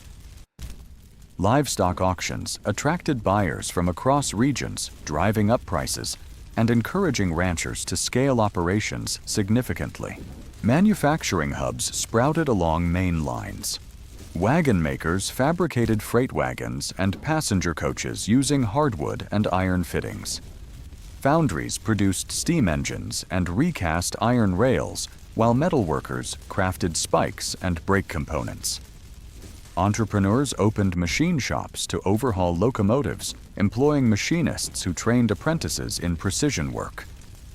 Steam mills processed timber into beams and ties, enabling track expansion. Brickworks and stone quarries supplied materials for durable station buildings, many of which still stand today as historical landmarks. Nearby factories produced glass for station windows, pottery for dining cars, and iron fittings for bridges, fueling a localized industrial boom. Population demographics shifted as immigrants arrived. European settlers claimed homesteads drawn by fertile basins and rail access. Asian communities emerged in western rail towns, opening laundries, restaurants, and vegetable farms. Their presence introduced new culinary traditions and market gardens that supplied fresh produce to miners and ranchers. African American porters and brakemen negotiated passage options, expanding black migration west and establishing informal networks. By the 1880s, communities began organizing cultural festivals celebrating diverse heritages. Norwegian revels in Minnesota, Chinese New Year events in California, and African American emancipation commemorations in Kansas, illustrating the railroad's role in fostering multicultural exchanges. Cultural life thrived in burgeoning towns. Newspaper publishers printed weekly editions covering railroad schedules, land sales, and social events. Civic leaders organized 4th of July parades with locomotive whistles sounding in celebration, creating a festive atmosphere that lured performers and vendors. Traveling theater troupes performed melodramas in tents near stations. Minstrel groups and traveling lecturers arrived by rail offering entertainment and education. Local schools funded by property taxes and railroad grants educated children in one-room schoolhouses. Churches constructed wooden sanctuaries where ministers performed weddings and baptisms, reinforcing community bonds that formed around shared faith and the steady cadence of arriving trains. Despite rapid development challenges emerged. Overexpansion led to speculative bubbles that burst when rail lines bypassed planned stations, leaving ghost towns behind. Crop prices plunged due to surpluses straining farm families reliant on rail freight to move harvests. Rail companies faced mounting debts from construction bonds, prompting rate hikes that angered customers. Labor disputes surfaced as railroad crews demanded shorter workdays and safer equipment. Conflicts erupted between corporations and farmers over freight rates, fueling the rise of Granger movements that advocated for regulation and pooled resources to negotiate fairer terms. These tensions prompted state legislatures to enact laws curbing railroad monopolies and protecting farmers' interests. Environmental consequences unfolded as tracks cut through wilderness. Logging near rail corridors stripped forests, while buffalo herds dwindled as hunters exploited rail access to ship hides eastward. Wetlands drained for grain fields, altered waterfowl migration patterns affecting local fisheries. Erosion increased, where embankments interrupted water flows, requiring engineers to build drainage culverts. Dust storms swept across plowed plains, darkening skies, and forcing families indoors. In mountainous regions, blasting tunnels through granite destabilized slopes, sometimes triggering landslides that delayed work and endangered crews. Conservation efforts later emerged to protect surviving habitats inspired by the stark environmental damage visible along rail routes. By the turn of the century, rail yards buzzed with activity as trains moved people, goods, and ideas across time zones, formalized in 1883.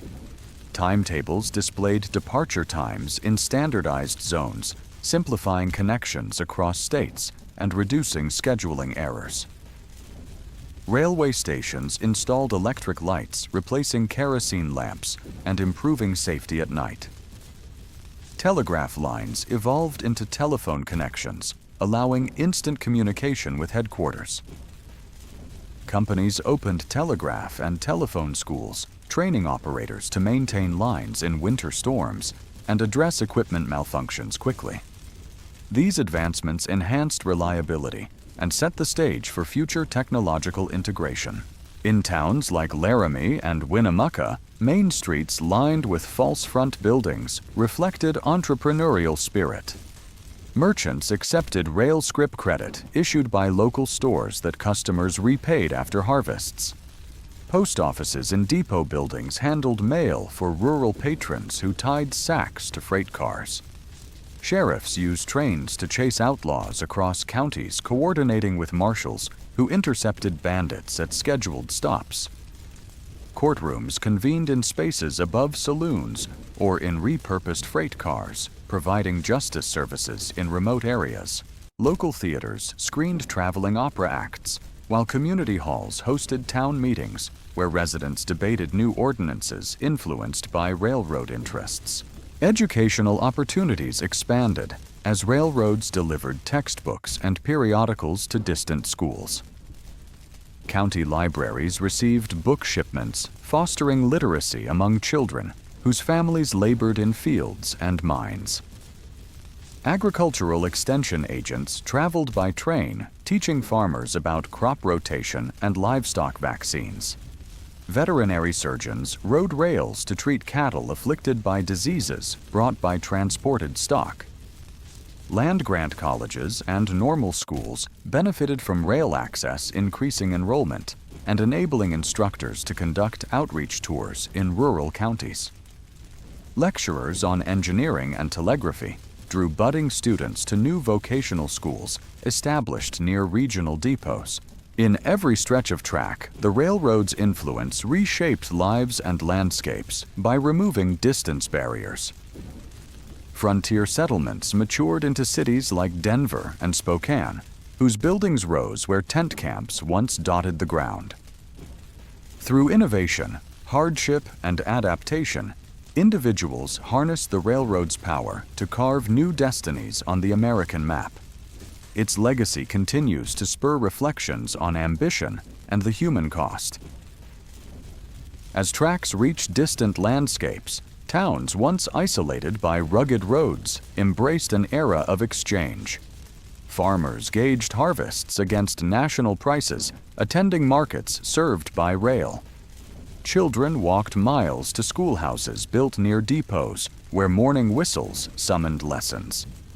Teachers arrived by train each week, carrying trunks of textbooks. Pupils studied geography, mapping rails that stitched states together and imagining futures beyond county lines. Literacy spread quickly as families shared reading circles in homes warmed by stoves that once held only wood for cooking. Books and newspapers circulated widely thanks to the railroad. Libraries formed in converted railcar compartments, offering novels, almanacs, and newspapers bound in worn leather. A young woman borrowed a popular serial novel and read passages aloud by lamplight to her siblings, expanding imaginations in a home once confined to daily chores. Traveling lecturers delivered talks in depots where temporary chairs lined platforms. Audiences debated local issues from crop rotations to fair pricing, forging communal bonds and sparking new civic projects funded with modest railroad dues. Healthcare transformed as doctors traveled circuits by rail to reach remote communities. Armed with leather satchels of supplies, they established clinics in station waiting rooms. Mothers brought infants for vaccinations against diphtheria and smallpox, huddling on oak benches beside steam-heated radiators. Local farmers volunteered as attendants, assisting in simple procedures and learning basic sanitary practices. Hospitals emerged near junctions, repurposing former inns into wards where nurses trained in antiseptic methods cared for patients. Medical journals arrived regularly by mail, ensuring practitioners stayed informed of breakthroughs that saved lives. Civic structures matured alongside tracks. Town councils convened in courthouses erected beside platforms debating ordinances on livestock drives and sanitation. Volunteer fire brigades purchased pumps and hoses delivered by freight cars, organizing drills that rallied citizens to protect wooden settlements from devastating blazes.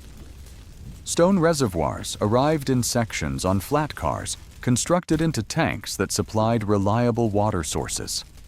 Police departments received uniforms and equipment by rail, establishing order as populations swelled. Roads extended from station gates to town centers, lined with street lamps, whose iron supports arrived in trainloads. Cultural currents swirled through community halls where traveling performers arrived each season. Opera troupes staged areas in portable theaters, pitched on vacant lots adjacent to depots, while vaudeville acts entertained miners and farmers with comedic sketches reflecting regional humor. Photographers set up darkrooms in repurposed waiting rooms, capturing portraits of families dressed in their Sunday best. These photographs, printed on matte paper, hung proudly in parlor rooms, symbolizing communal pride and economic progress. Weekly newspapers printed column inches about upcoming performances, selling advertising spaces to local artisans and railway suppliers. Religious life adapted rapidly to increased mobility. Circuit riders, ministers who journeyed by rail, preached in newly constructed wooden chapels and schoolhouses. Baptist and Methodist revivals drew crowds to open fields near depots where tent communities formed for weeks. Under canvas roofs, congregations sang hymns by candlelight and shared communal meals of beans and cornbread cooked over field stoves. Donations of hymnals and Bibles by train strengthened spiritual bonds as ministers guided communities through personal trials and social change. Church-affiliated women's societies organized quilting bees and quilting exhibitions, shipping patchwork charity quilts by rail to support regional hospitals. Economic disparities emerged as urban centers beckoned young migrants to factory jobs. Mill towns thrived on rail shipments of cotton wool and coal-spawning tenements near track lines. Immigrants from Europe and Asia settled in these enclaves, opening grocery stores and laundries to serve laborers. While some families saved wages to return home, others built futures in bustling industrial hamlets. In smaller towns, merchant families adjusted to changing demographics by stocking goods that reflected diverse tastes, imported spices, silk ribbons, and farm supplies, all arriving by boxcar. Tourism flourished as entrepreneurs marketed scenic destinations reachable by sleeper cars. Brochures illustrated mountain peaks, desert vistas, and coastal boardwalks, inviting families to summer retreats. Grand hotels sprouted beside tracks, boasting verandas and ballrooms where guests played croquet or attended concerts. Special excursion trains delivered sightseers to national parks, where guides led hikes to geysers, waterfalls, and volcanic craters. Photographers sold panoramic prints that captured wind-swept meadows and glacial lakes, offering postcards sent home to intrigued friends. Railroad innovation spurred broader technological evolution. Diesel engines replaced steam locomotives, reducing pollution and operating costs. Electric streetcars extended service from downtown stations into burgeoning suburbs, reshaping urban sprawl. Workshops transitioned to fabricating steel car bodies and assembling electrical components, employing skilled machinists trained in emerging trades. Standardized time zones, adopted in 1883, unified scheduling for rail lines and everyday life across regions, allowing businesses to coordinate operations and travelers to plan reliable connections, knitting together communities that had once been separated by days of wagon travel. War demanded unmatched mobilization during World War I and World War II. Troop trains carried soldiers to training camps and ports, while freight cars hauled munitions, food, and uniforms to support distant battlefronts. Resource shortages prompted steel recycling drives, melting old rails into weaponry and military equipment. Women joined railroad workforces, operating machinery, managing telegraphy, and guiding trains on critical routes. Rail yards ran around the clock under blackout protocols with station lights dimmed, and emergency drills conducted to ensure civilians and service members stayed safe during air raid warnings. Post-war prosperity brought highways and affordable automobiles that challenged passenger rail's dominance. Families built motels along highways, and airlines offered cross-country flights that eclipsed multi-day train journeys. Yet freight services endured. Refrigerated cars carried perishables, and containerization revolutionized cargo handling, enabling intermodal shipping between rail, truck, and ship. Rail yards modernized with computerized scheduling systems and automated loading cranes, optimizing operations and reducing human error. Some branch lines that once served remote farms closed, but main corridors thrived under the weight of agricultural exports and industrial goods bound for global markets. Historic preservation efforts emerged in the late 20th century to honor railroad heritage. Enthusiasts restored steam locomotives, painting them in vibrant liveries and offering excursion rides through mountain passes. Small towns secured grants to rehabilitate grand station buildings, transforming them into museums, farmers markets, and community centers. Interpretive exhibits shared stories of immigrant laborers, women engineers, and Native American porters whose contributions once went unnoticed. Local historical societies organized annual festivals featuring model train displays, steam whistle demonstrations, and guided tours of original roundhouses and turntables. In contemporary times, light rail systems connect urban neighborhoods, reducing congestion and promoting sustainable development. High-speed rail initiatives aim to link major cities in hours rather than days, reviving interest in passenger service. Freight corridors utilize real-time tracking technologies to monitor shipments, integrating rail into digital supply chains. Even as travel preferences evolve, the rhythmic clatter of wheels on steel still echoes in towns where depots stand as monuments to a bygone era. Visitors step into restored waiting rooms and imagine the hustle of travelers boarding Pullman cars, sharing stories of frontier life and American dreams. The railroad's legacy endures not only in iron and timber, but in the collective memory of communities shaped by its presence. Generations born after the steam era still feel railroad heritage in festivals and local lore. Model trains captivate children in museum exhibits, and authors write novels set in sleeping cars and bustling stations. Artists paint murals on former freight warehouses, depicting locomotives barreling through colorful landscapes. Railroad anniversaries spark parades where descendants of conductors and brakemen don period uniforms and reenact Golden Spike ceremonies. This living history preserves the spirit of connection forever.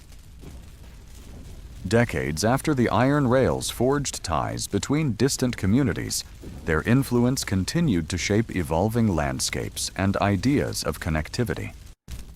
As highways and air travel gained prominence in the mid-20th century, many passenger routes waned, yet freight corridors entrenched their place in the national economy. Across the Great Plains and mountain passes, heavy diesel locomotives replaced steam engines, hauling containerized goods that moved seamlessly from ships at Pacific ports to warehouses in Chicago. By the 1950s, standardized shipping containers transformed logistics crates of electronics clothing and machinery, loaded at coastal docks, traveled aboard train cars linking imports to interior distribution centers. In towns once dependent on passenger traffic switch yards, thrummed with activity as coal grain and automotive parts passed through freight terminals. Railroads retooled themselves for efficiency, adopting computerized scheduling and centralized traffic control systems that directed thousands of train movements each day.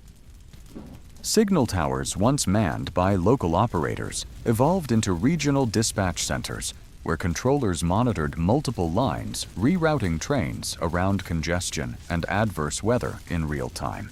Even as freight-dominated preservationists and tourism entrepreneurs recognize the cultural value of historic routes. Beginning in the late 20th century, grassroots efforts restored short stretches of original track for heritage excursions.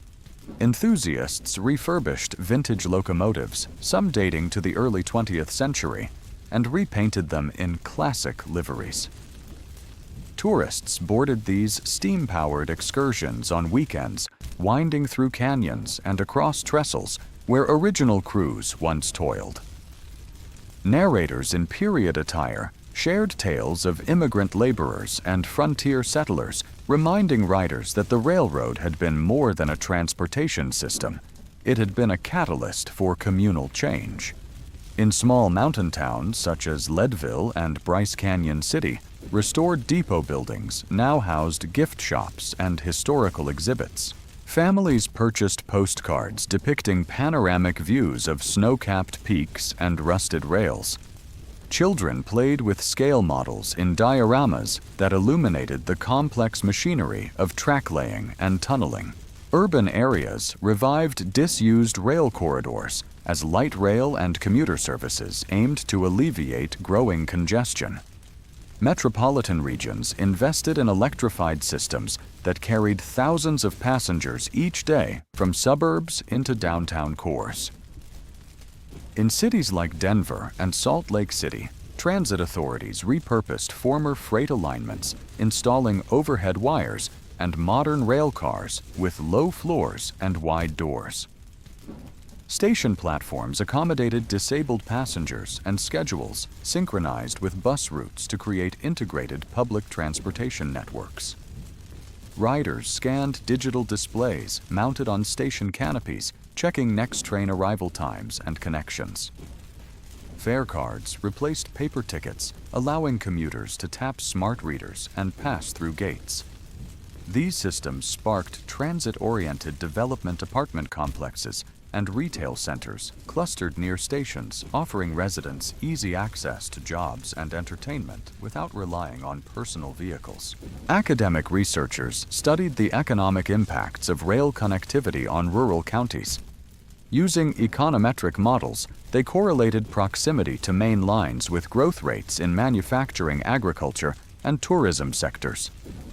Counties within 20 miles of active rail yards exhibited higher per capita incomes and lower unemployment compared to similarly sized counties without rail service. Scholars published findings in peer-reviewed journals, citing the multiplier effects of rail freight on local supply chains and job creation. University extension agents partnered with local chambers of commerce, hosting workshops on how small businesses could leverage rail access for distribution. Grain elevators and ethanol plants often opened adjacent to rail spurs, enabling farmers to transport their crops directly to markets or processing facilities. Cooperative agreements between rail companies and agricultural associations sometimes provided preferential rates for bulk shipments, making Midwestern corn and soybeans more competitive on international markets.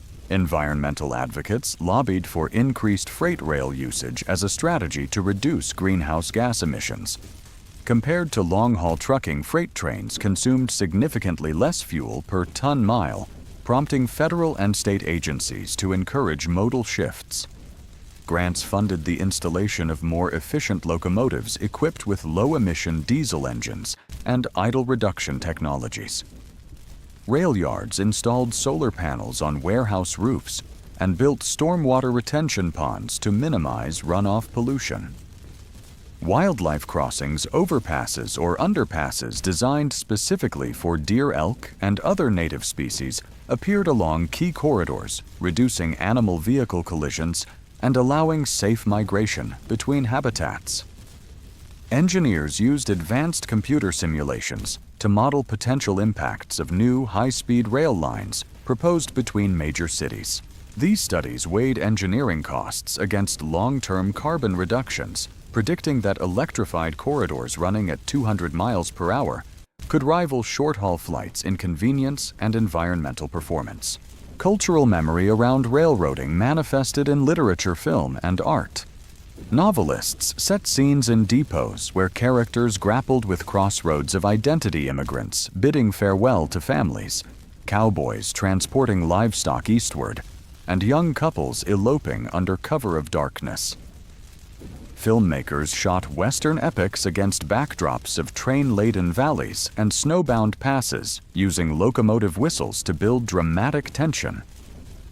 Painters captured twilight scenes of steam rising from tires, casting orange glows across dusky skies. Public art installations, murals on brick walls of former freight warehouses, depicted scenes of workers placing spikes, children waving from station platforms, and panoramic vistas of rails vanishing toward the horizon. Annual rail festivals showcased model train exhibits, steam whistle concerts, and engineer reunions where former railroaders discussed tales of career longevity and evolving technology. In education, vocational training programs reinstated railcraft courses at technical colleges. Students learned diesel engine maintenance, track welding techniques, and signal system programming. Modern curricula combined historical context with practical skills. Apprentices studied the mechanical workings of vintage locomotives alongside maintenance procedures for contemporary electric engines. Classrooms featured virtual reality simulators replicating locomotive controls, allowing trainees to practice braking sequences and throttle adjustments in simulated mountainous terrain. Graduates found employment with Class I railroads, short-line carriers, and industrial rail yards, sustaining a skilled workforce essential to keeping freight moving. Community identity often remained intertwined with railway heritage. In towns established as railroad towns, annual parades commemorated charter dates when the first spike had been driven locally. Civic leaders designated heritage weeks, during which tourists could tour restored roundhouses, climb into engineer cabs, and participate in painting contests, illustrating life on the rails. Chambers of Commerce rebranded themselves with logos featuring locomotives and crossing signals emphasizing railroading in town branding. Schools held essay competitions inviting students to interview family members who had worked on the railroad, producing oral history archives that captured first-hand accounts of changing work conditions, union organizing efforts, and the sense of community forged in bunkhouses and eating halls. As 21st century technology accelerated, discussions surfaced about potential high-speed rail corridors linking mega-regions. Planners envisioned bullet trains traveling at 200 miles per hour between metropolitan areas such as Los Angeles and San Francisco, or Dallas and Houston. Environmental impact assessments considered effects on farmland, wetlands, and historical sites. Route alignments proposed using existing corridors where possible, minimizing new land disturbance. Public hearings drew crowds of citizens passionate about reducing travel time and conserving energy, as well as farmers concerned about eminent domain claims. Policy analysts compared potential ridership projections and subsidy requirements to analogous projects in Europe and Asia, debating financial models that could support long-term infrastructure maintenance without burdening taxpayers. Freight competition evolved through the rise of e-commerce. Warehouses sprang up within rail nodes, offering rail-served distribution centers where online retailers could store inventory and ship goods to regional buyers. Automated guided vehicles offloaded containers directly from auto racks, while cross-docking procedures moved items swiftly between rail car and truck trailers awaiting final delivery. Logistics firms invested in cold chain rail services to transport perishable goods, produce pharmaceuticals and flowers along refrigerated corridors running from production regions in California and Florida to consumer markets nationwide. Cold storage facilities built near rail terminals maintained temperature control, enabling quality assurance and expanding market reach for agricultural producers.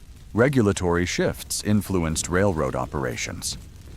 Safety mandates for positive train control systems, automated technologies to prevent collisions and overspeed derailments required railroads to retrofit entire fleets and upgrade trackside equipment. Government grants offset implementation costs. Yet small carriers sometimes struggled to meet deadlines, leading to temporary service suspensions on lesser-used branches. In response, rail industry associations lobbied for phased timelines and financial support to prevent rural communities from losing rail access, crucial to local economies. Debate ensued over balancing safety priorities with preserving essential freight service in low-density areas. Globalization extended rail networks beyond national borders. Cross-border corridors between Canada, Mexico, and the United States saw freight trains crossing customs checks more efficiently due to improved logistics protocols. North American Free Trade Agreement NAFTA initiated increased rail traffic of automobiles and auto parts along cross-border lines. Specialized double-stack container trains traveled from West Coast ports through inland gateways, carrying electronics and consumer goods to customers in central United States and beyond. Container cranes at border rail yards handled intermodal transfers under enhanced security measures, blending customs enforcement with streamlined commerce. In remote regions lacking paved highways, local cooperatives turned to short-line railroads for economic revitalization. State and local governments subsidized track rehabilitation, enabling short lines to reconnect rural producers to Class I networks. Farmers loaded corn, soybeans, and timber onto refurbished hopper cars bound for export terminals. In colder climates, special maintenance trains cleared snow and ice from rails, preventing seasonal shutdowns that had previously crippled local economies. These efforts underscored that even as national passenger service diminished, rail freight remained a lifeline for communities disconnected from interstate highways. As the 21st century progressed, new challenges emerged. Climate change brought increased flooding over low-lying tracks, requiring engineers to elevate embankments and reinforce culverts. Wildfires threatened timber bridges and wooden structures, prompting replacement with steel and concrete trestles. Engineers used real-time monitoring sensors embedded in rails to detect heat-related track deformations, triggering alerts to dispatch maintenance crews before catastrophic failures. Drone inspections reduced safety risks for workers surveying miles of track from above and providing high-resolution imagery for proactive repairs. Across diverse geographies, from desert canyons to urban metropolises, the railroad's legacy endures as a thread weaving together disparate communities. Its evolution reflects shifts in technology, economy, policy, and culture, illustrating how a single infrastructure project can ripple through time. While trains may no longer symbolize unbridled frontier expansion, they continue to represent possibility linking producer and consumer commuter and colleague student and school. The rhythmic pulse of locomotives crossing prairies and valleys reminds us that progress is a journey, not a destination, and that the lines we lay today become the pathways future generations follow. Railroads entered a transformative era as planners pursued high-speed electric corridors and sustainable freight. Engineers envisioned trains traveling at 200 miles per hour, linking urban centers in hours.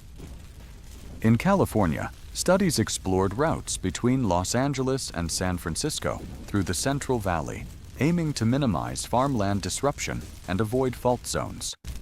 In the Northeast, upgrading tracks from Boston to Washington, D.C. required reinforcing tunnels and replacing aging bridges while coordinating among multiple transit agencies to limit service disruptions.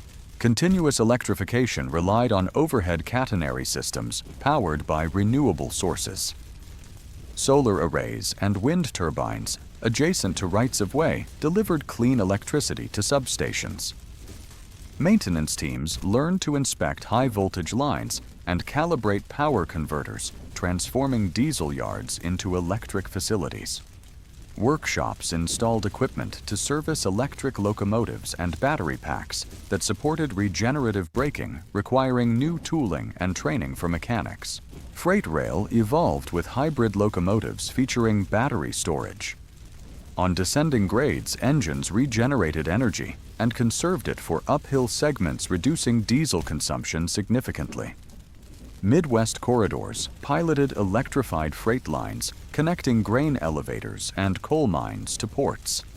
Solar panels alongside tracks delivered power to yards and maintenance facilities, minimizing reliance on regional grids.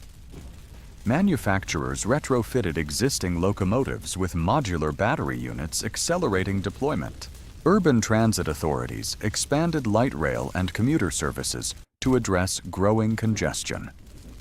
Extensions in Denver, Dallas, and Phoenix connected suburbs to downtown employment districts.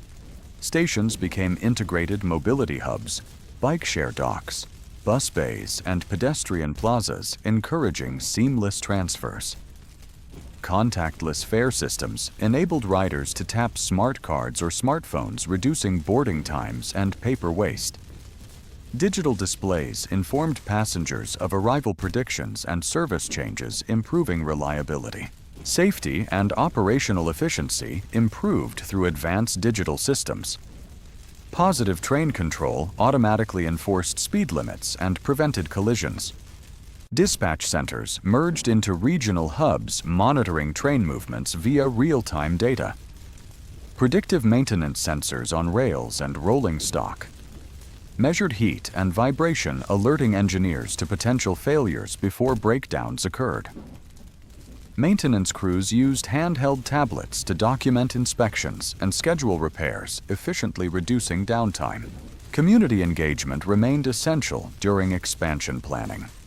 In rural counties, town halls allowed residents to voice concerns about noise vibration and property impacts.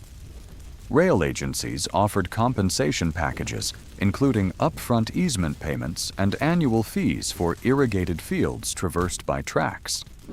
Geotechnical studies guided alignment shifts to protect wetlands and cultural sites. Planners consulted local historians to document heritage assets and preserve landmarks during construction.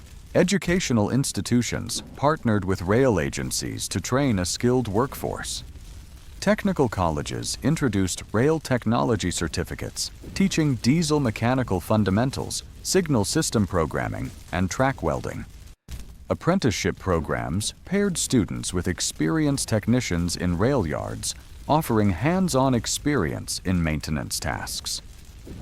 Universities launched degree programs combining civil engineering with sustainable transportation planning, emphasizing data analysis for network optimization and environmental impact. Environmental sustainability guided rail policy. Federal incentives encouraged corridor electrification, where renewable energy integration maximized carbon reductions. In mountainous terrain, hybrid battery electric locomotives met stringent emission standards without continuous overhead wiring. Rail yards installed solar panels on warehouse rooftops and constructed stormwater retention ponds to manage runoff. Wildlife crossings, overpasses, and underpasses allowed safe passage for elk deer and other native species, reducing habitat fragmentation. Rail heritage preservation continued alongside modernization. Museums restored steam engines and classic passenger cars, offering scenic weekend excursions through mountain passes and desert plains. Volunteers applied traditional skills, riveting boiler plates and forging spike tools to maintain antique equipment. Interactive exhibits let visitors board engineer cabs, handle conductor lanterns, and learn historical signaling practices. Annual rail festivals featured model train displays and workshops where young enthusiasts learned basics of track laying and coupling. Literature and film kept railroads in the public imagination. Authors set contemporary narratives aboard high-speed trains skirting coastal cliffs or traversing sunlit prairies, exploring passengers' reflections on speed and environment. Documentary filmmakers traced the evolution from steam-era marvels to modern electric networks, interviewing engineers, planners, and environmental scientists. Photographers captured evocative images of mist rising over rails. At dawn, abandoned depots reclaimed by foliage and gleaming new train sets gliding through urban corridors. Policy discussions advanced ultra-high-speed concepts. Magnetic levitation technology offered speeds exceeding 300 miles per hour on dedicated guideways. Feasibility studies evaluated linear motor systems and superconducting coils necessary for maglev operation. Proposed alignments focused on less urbanized corridors to limit tunneling costs and reduce community impact. Technical analyses examined aerodynamic guidance levitation stability and noise mitigation strategies for urban approaches. International collaboration enriched domestic practice. Delegations from Japan's Shinkansen network shared best practices in station design maintenance regimes and noise abatement strategies. French TGV engineers provided insights on tilting train technology to maintain speed through curves without compromising comfort. German transit specialists demonstrated integrated ticketing systems unifying rail bus and ferry services. These exchanges enabled American agencies to incorporate proven solutions and accelerate project timelines. Equity emerged as a guiding principle in service design. Transit agencies conducted assessments to identify service gaps affecting low-income and marginalized communities. Fare structures included subsidized passes for senior students and riders with disabilities. Accessibility upgrades at stations featured ADA-compliant boarding ramps, tactile warning strips, and audible announcements. Community advisory boards collaborated on station area development, advocating for affordable housing near transit hubs and ensuring that benefits extended to all residents. By the 2030s, rail networks balanced honoring heritage with embracing innovation. Electric high-speed lines coexisted with heritage steam excursions, illustrating respect for past achievements and commitment to future growth. Hybrid and electrified freight corridors connected rural producers to global markets while meeting environmental targets. Urban transit expansions delivered reliable alternatives to road travel, reducing traffic congestion and pollution in growing metropolitan areas. From the rhythmic pulse of steam, whistles echoing through mountain canyons, to the silent hum of electric bullet trains slicing through fields. Railroads remained threads of connection. Modern stations honored architectural traditions while integrating solar canopies and rainwater harvesting systems. Train sets traveled with reduced environmental footprints, linking communities large and small. As visions of speed and sustainability unfolded, the timeless promise of rail endured, uniting economies, cultures, and aspirations for generations to come. Emerging from decades of electrification and high-speed innovation, railways stand at a crossroads where autonomous technology and sustainability converge. Engineers test driverless train prototypes that rely on sensors and artificial intelligence to manage speed routing and safety in real time. These systems integrate data from trackside monitors and weather stations, allowing trains to adjust performance, dynamically reduce energy waste, and maintain optimal schedules without human intervention. Integration with renewable energy transforms power supply. Solar farms alongside tracks feed electricity to substations that power overhead lines, while wind turbines on elevated terrain generate alternating current for electric locomotives. Excess energy stored in battery banks supports station operations during peak demand or outages. Rail yards install microgrids that blend photovoltaic panels and battery arrays, enabling maintenance workshops to run independently of regional grids and reducing carbon footprints. Digital twin platforms enable predictive maintenance and planning.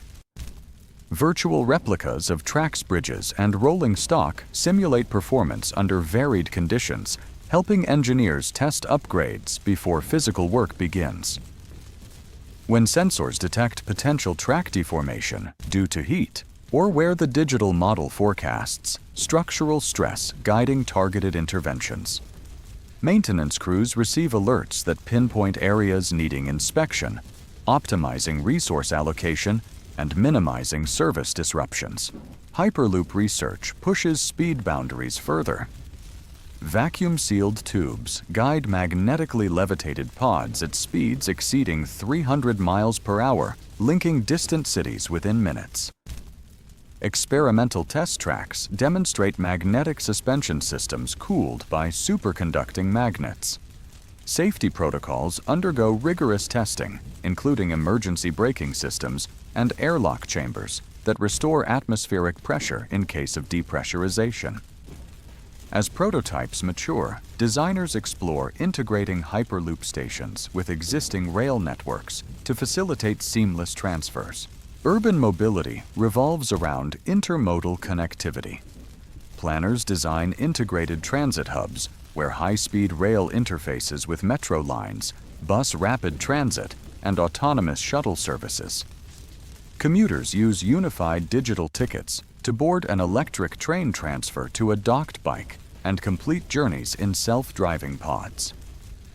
Real-time dispatch platforms monitor passenger flows, dynamically adjusting vehicle deployments to balance loads.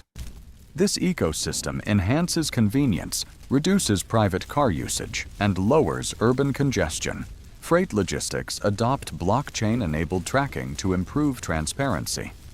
RFID tags and IoT sensors on shipping containers relay temperature, humidity, and location data to distributed ledger networks.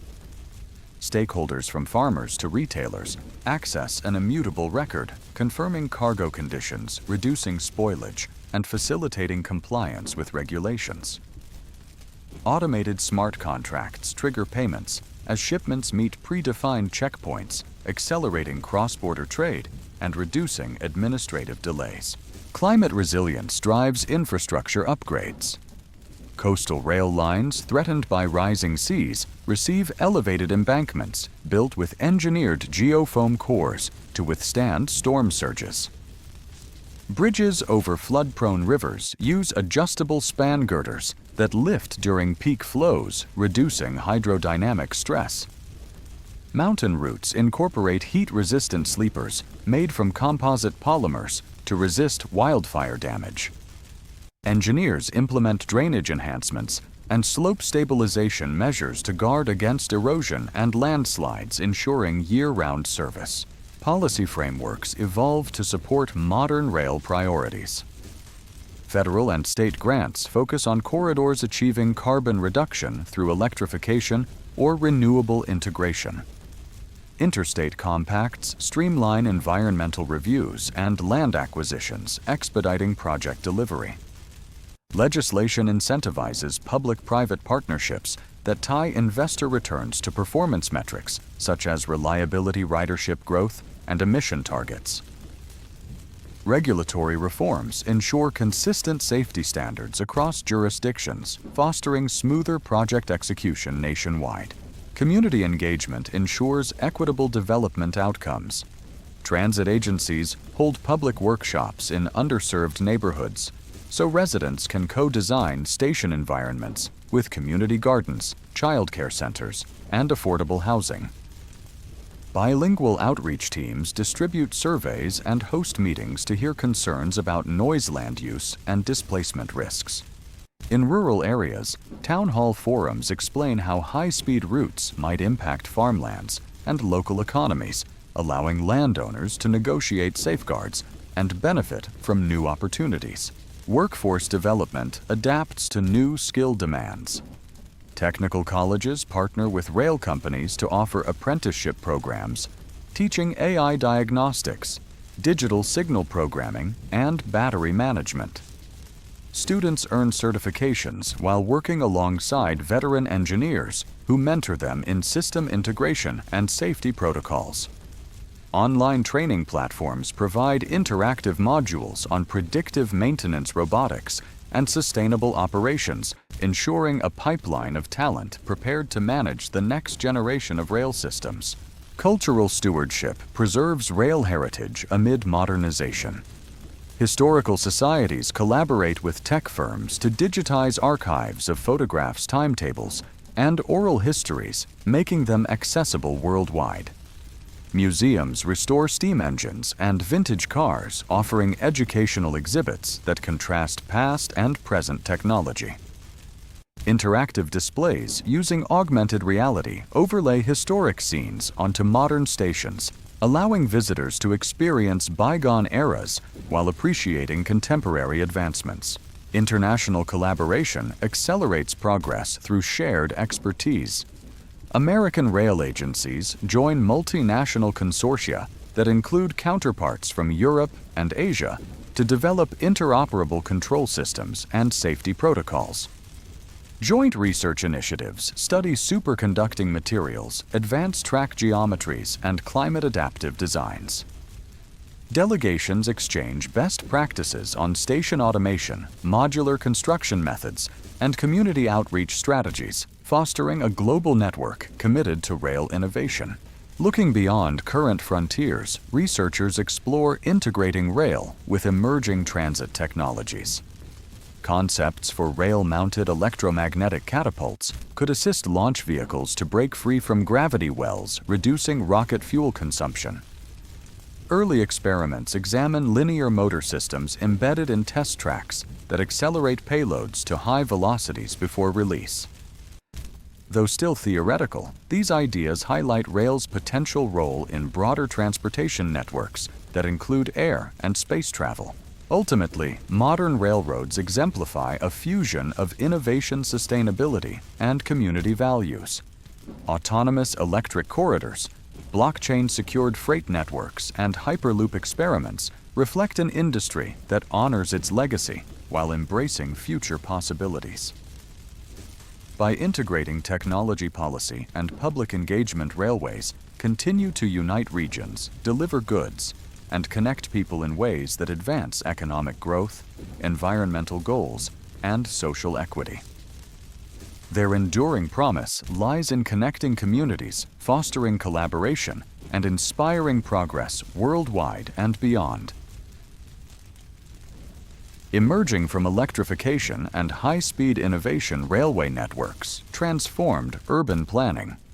Mixed-use developments clustered around central stations, blending residential towers, retail arcades, and co-working studios. Commuters now lingered in rooftop gardens overlooking community art installations and performance stages. Interactive kiosks displayed train schedules and local notices, inviting passengers to join civic forums in station plazas.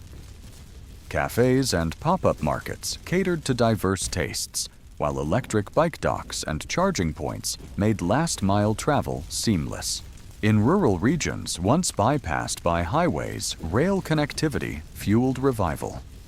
Farmers loaded produce onto refrigerated freight cars, delivering fresh goods to city markets. Artisan cooperatives formed along sidings hosting weekend markets, accessed by regional trains, where visitors purchased handcrafted cheeses, woodenware, and textiles. Elderly residents reached urban healthcare centers in minutes rather than hours. Schools partnered with universities to host visiting lecturers, expanding educational opportunities and helping local students explore new fields from environmental science to digital design. Digital integration reshaped rail travel into physical and virtual exploration.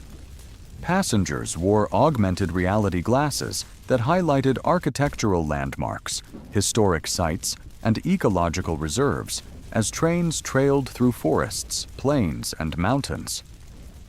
Holographic assistants at gates offered personalized suggestions from restaurant reservations to last-mile autonomous shuttle rides. Biometric checkpoints recognized travelers, instantly eliminating paper tickets and accelerating transfers between high-speed corridors and local light rail lines. Smart ticketing apps predicted delays and proposed alternative routes, ensuring seamless journeys. Freight logistics advanced dramatically with automation and data analytics. Sorting yards used magnetic track switches triggered by location beacons to route rail cars to depots without manual handling. Drone fleets patrolled track segments, inspecting rails for cracks, mapping vegetation growth near boundaries, and monitoring bridge integrity.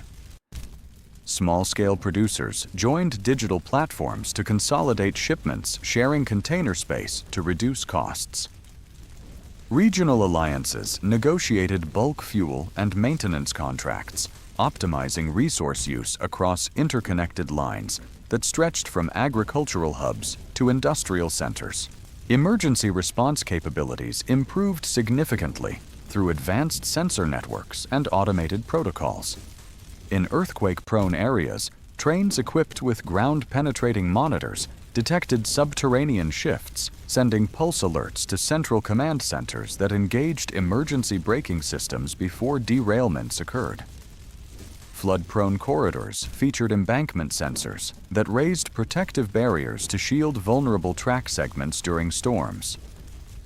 Fire detection systems lined routes identifying heat anomalies and dispatching crews promptly to contain wildfires, ensuring both human and wildlife safety in adjacent ecosystems. As climate change intensified, rail corridors served as conduits for clean energy distribution and resilience.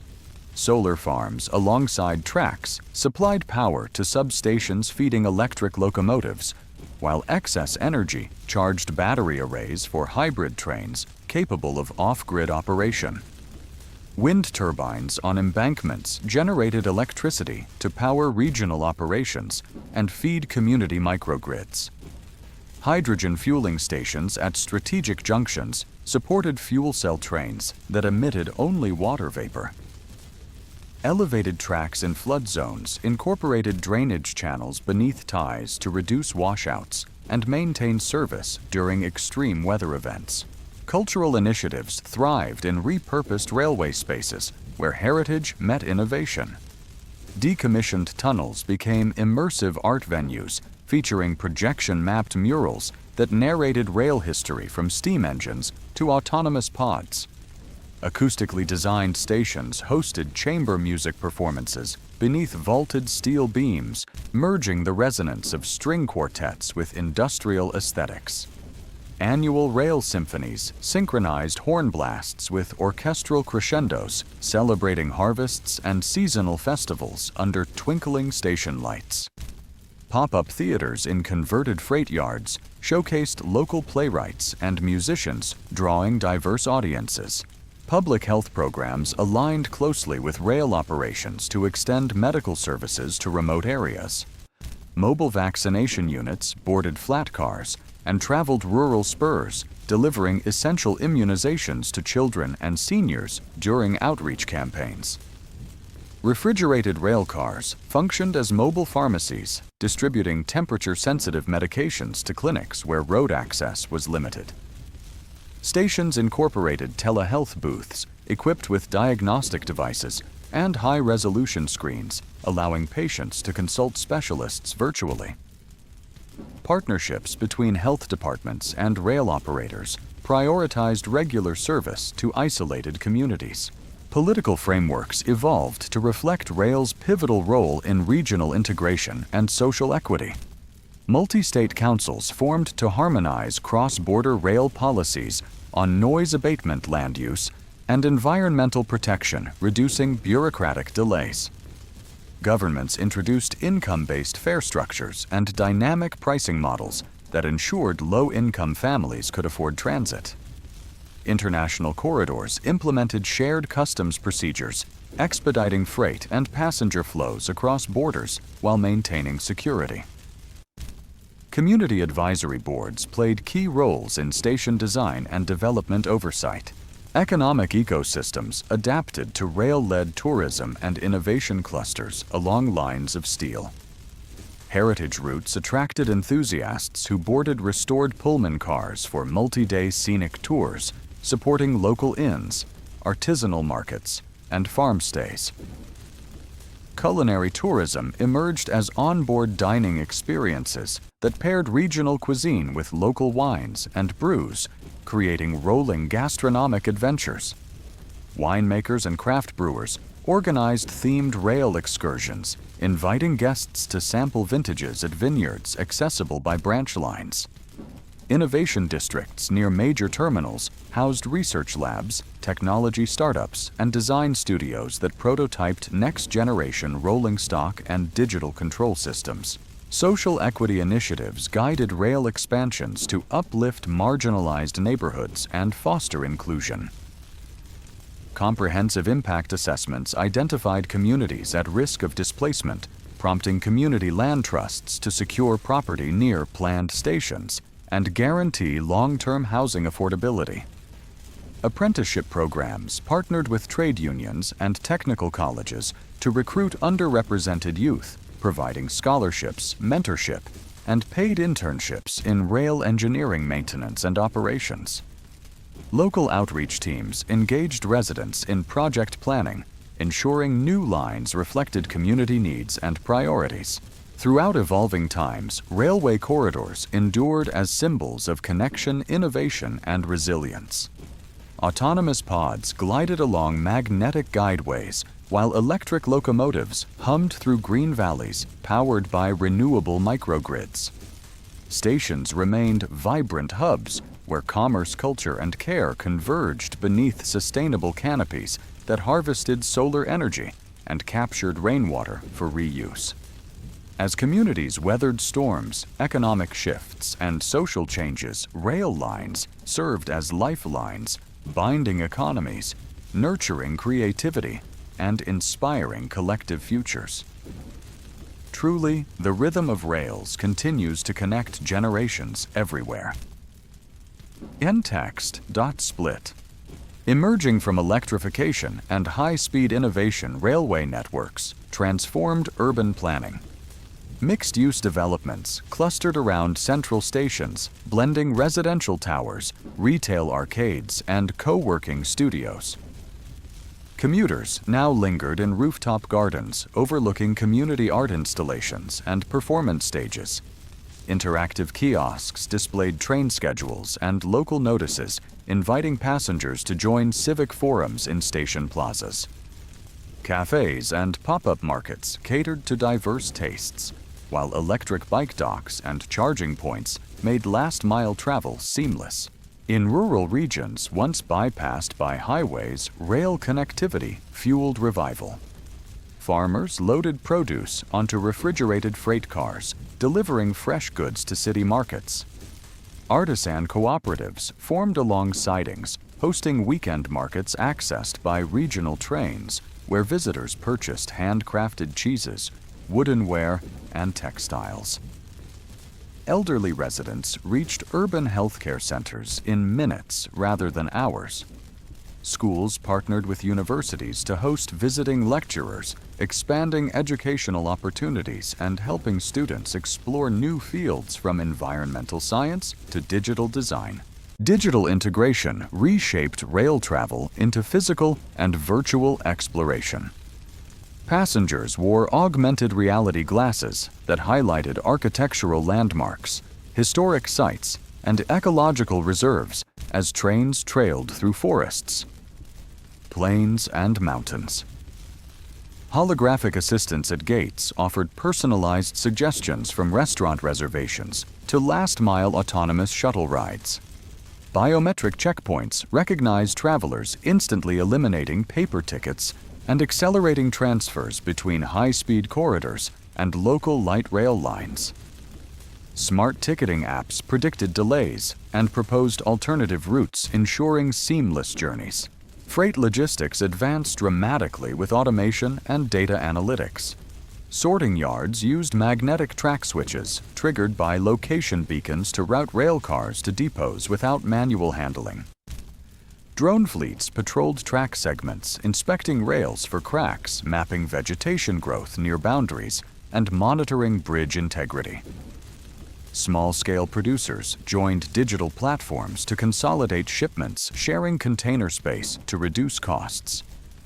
Regional alliances negotiated bulk fuel and maintenance contracts, optimizing resource use across interconnected lines that stretched from agricultural hubs to industrial centers. Emergency response capabilities improved significantly through advanced sensor networks and automated protocols. In earthquake-prone areas, trains equipped with ground-penetrating monitors detected subterranean shifts, transmitting pulse alerts to central command centers that engaged emergency braking systems before derailments occurred. Flood-prone corridors featured embankment sensors that raised protective barriers to shield vulnerable track segments during storms.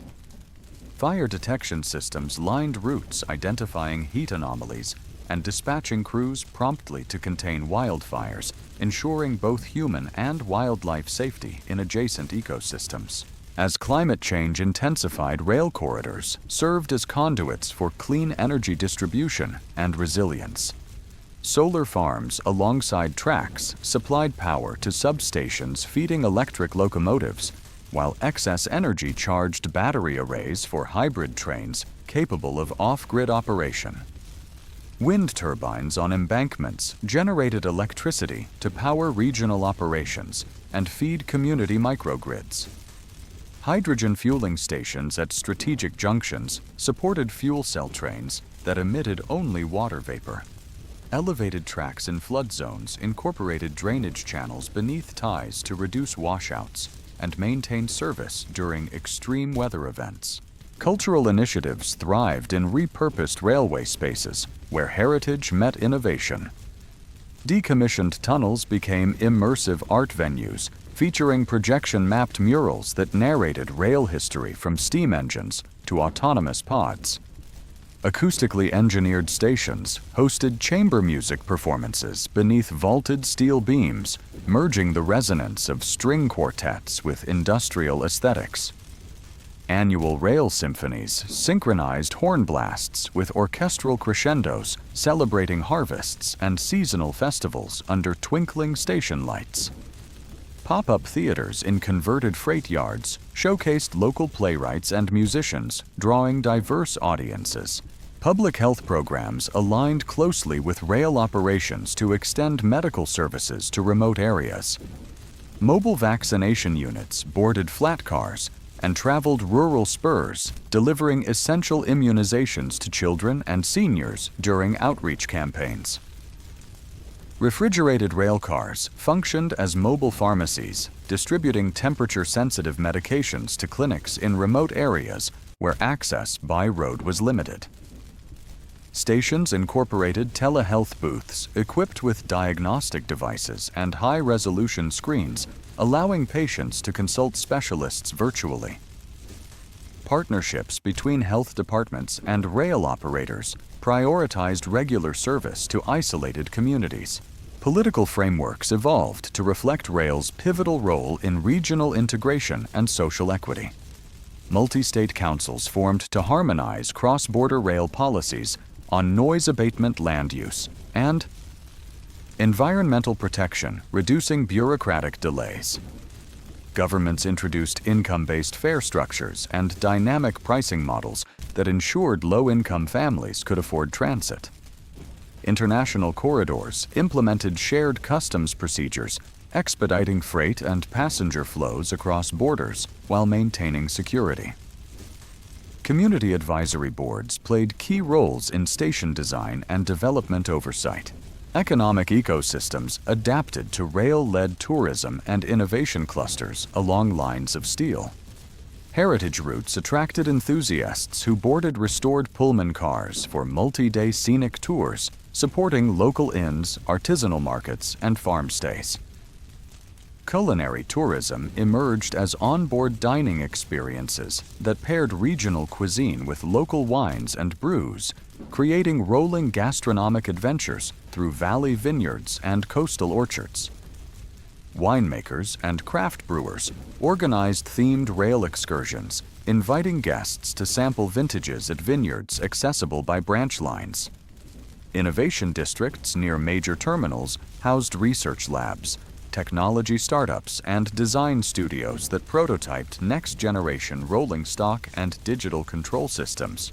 Social equity initiatives guided rail expansions to uplift marginalized neighborhoods and foster inclusion. Comprehensive impact assessments identified communities at risk of displacement, prompting community land trusts to secure property near planned stations and guarantee long-term housing affordability. Apprenticeship programs partnered with trade unions and technical colleges to recruit underrepresented youth, providing scholarships, mentorship, and paid internships in rail engineering maintenance and operations. Local outreach teams engaged residents in project planning, ensuring new lines reflected community needs and priorities. Throughout evolving times, railway corridors endured as symbols of connection, innovation, and resilience. Autonomous pods glided along magnetic guideways, while electric locomotives hummed through verdant valleys powered by renewable microgrids. Stations remained vibrant hubs where commerce, culture, and care converged beneath sustainable canopies that harvested solar energy and captured rainwater for reuse.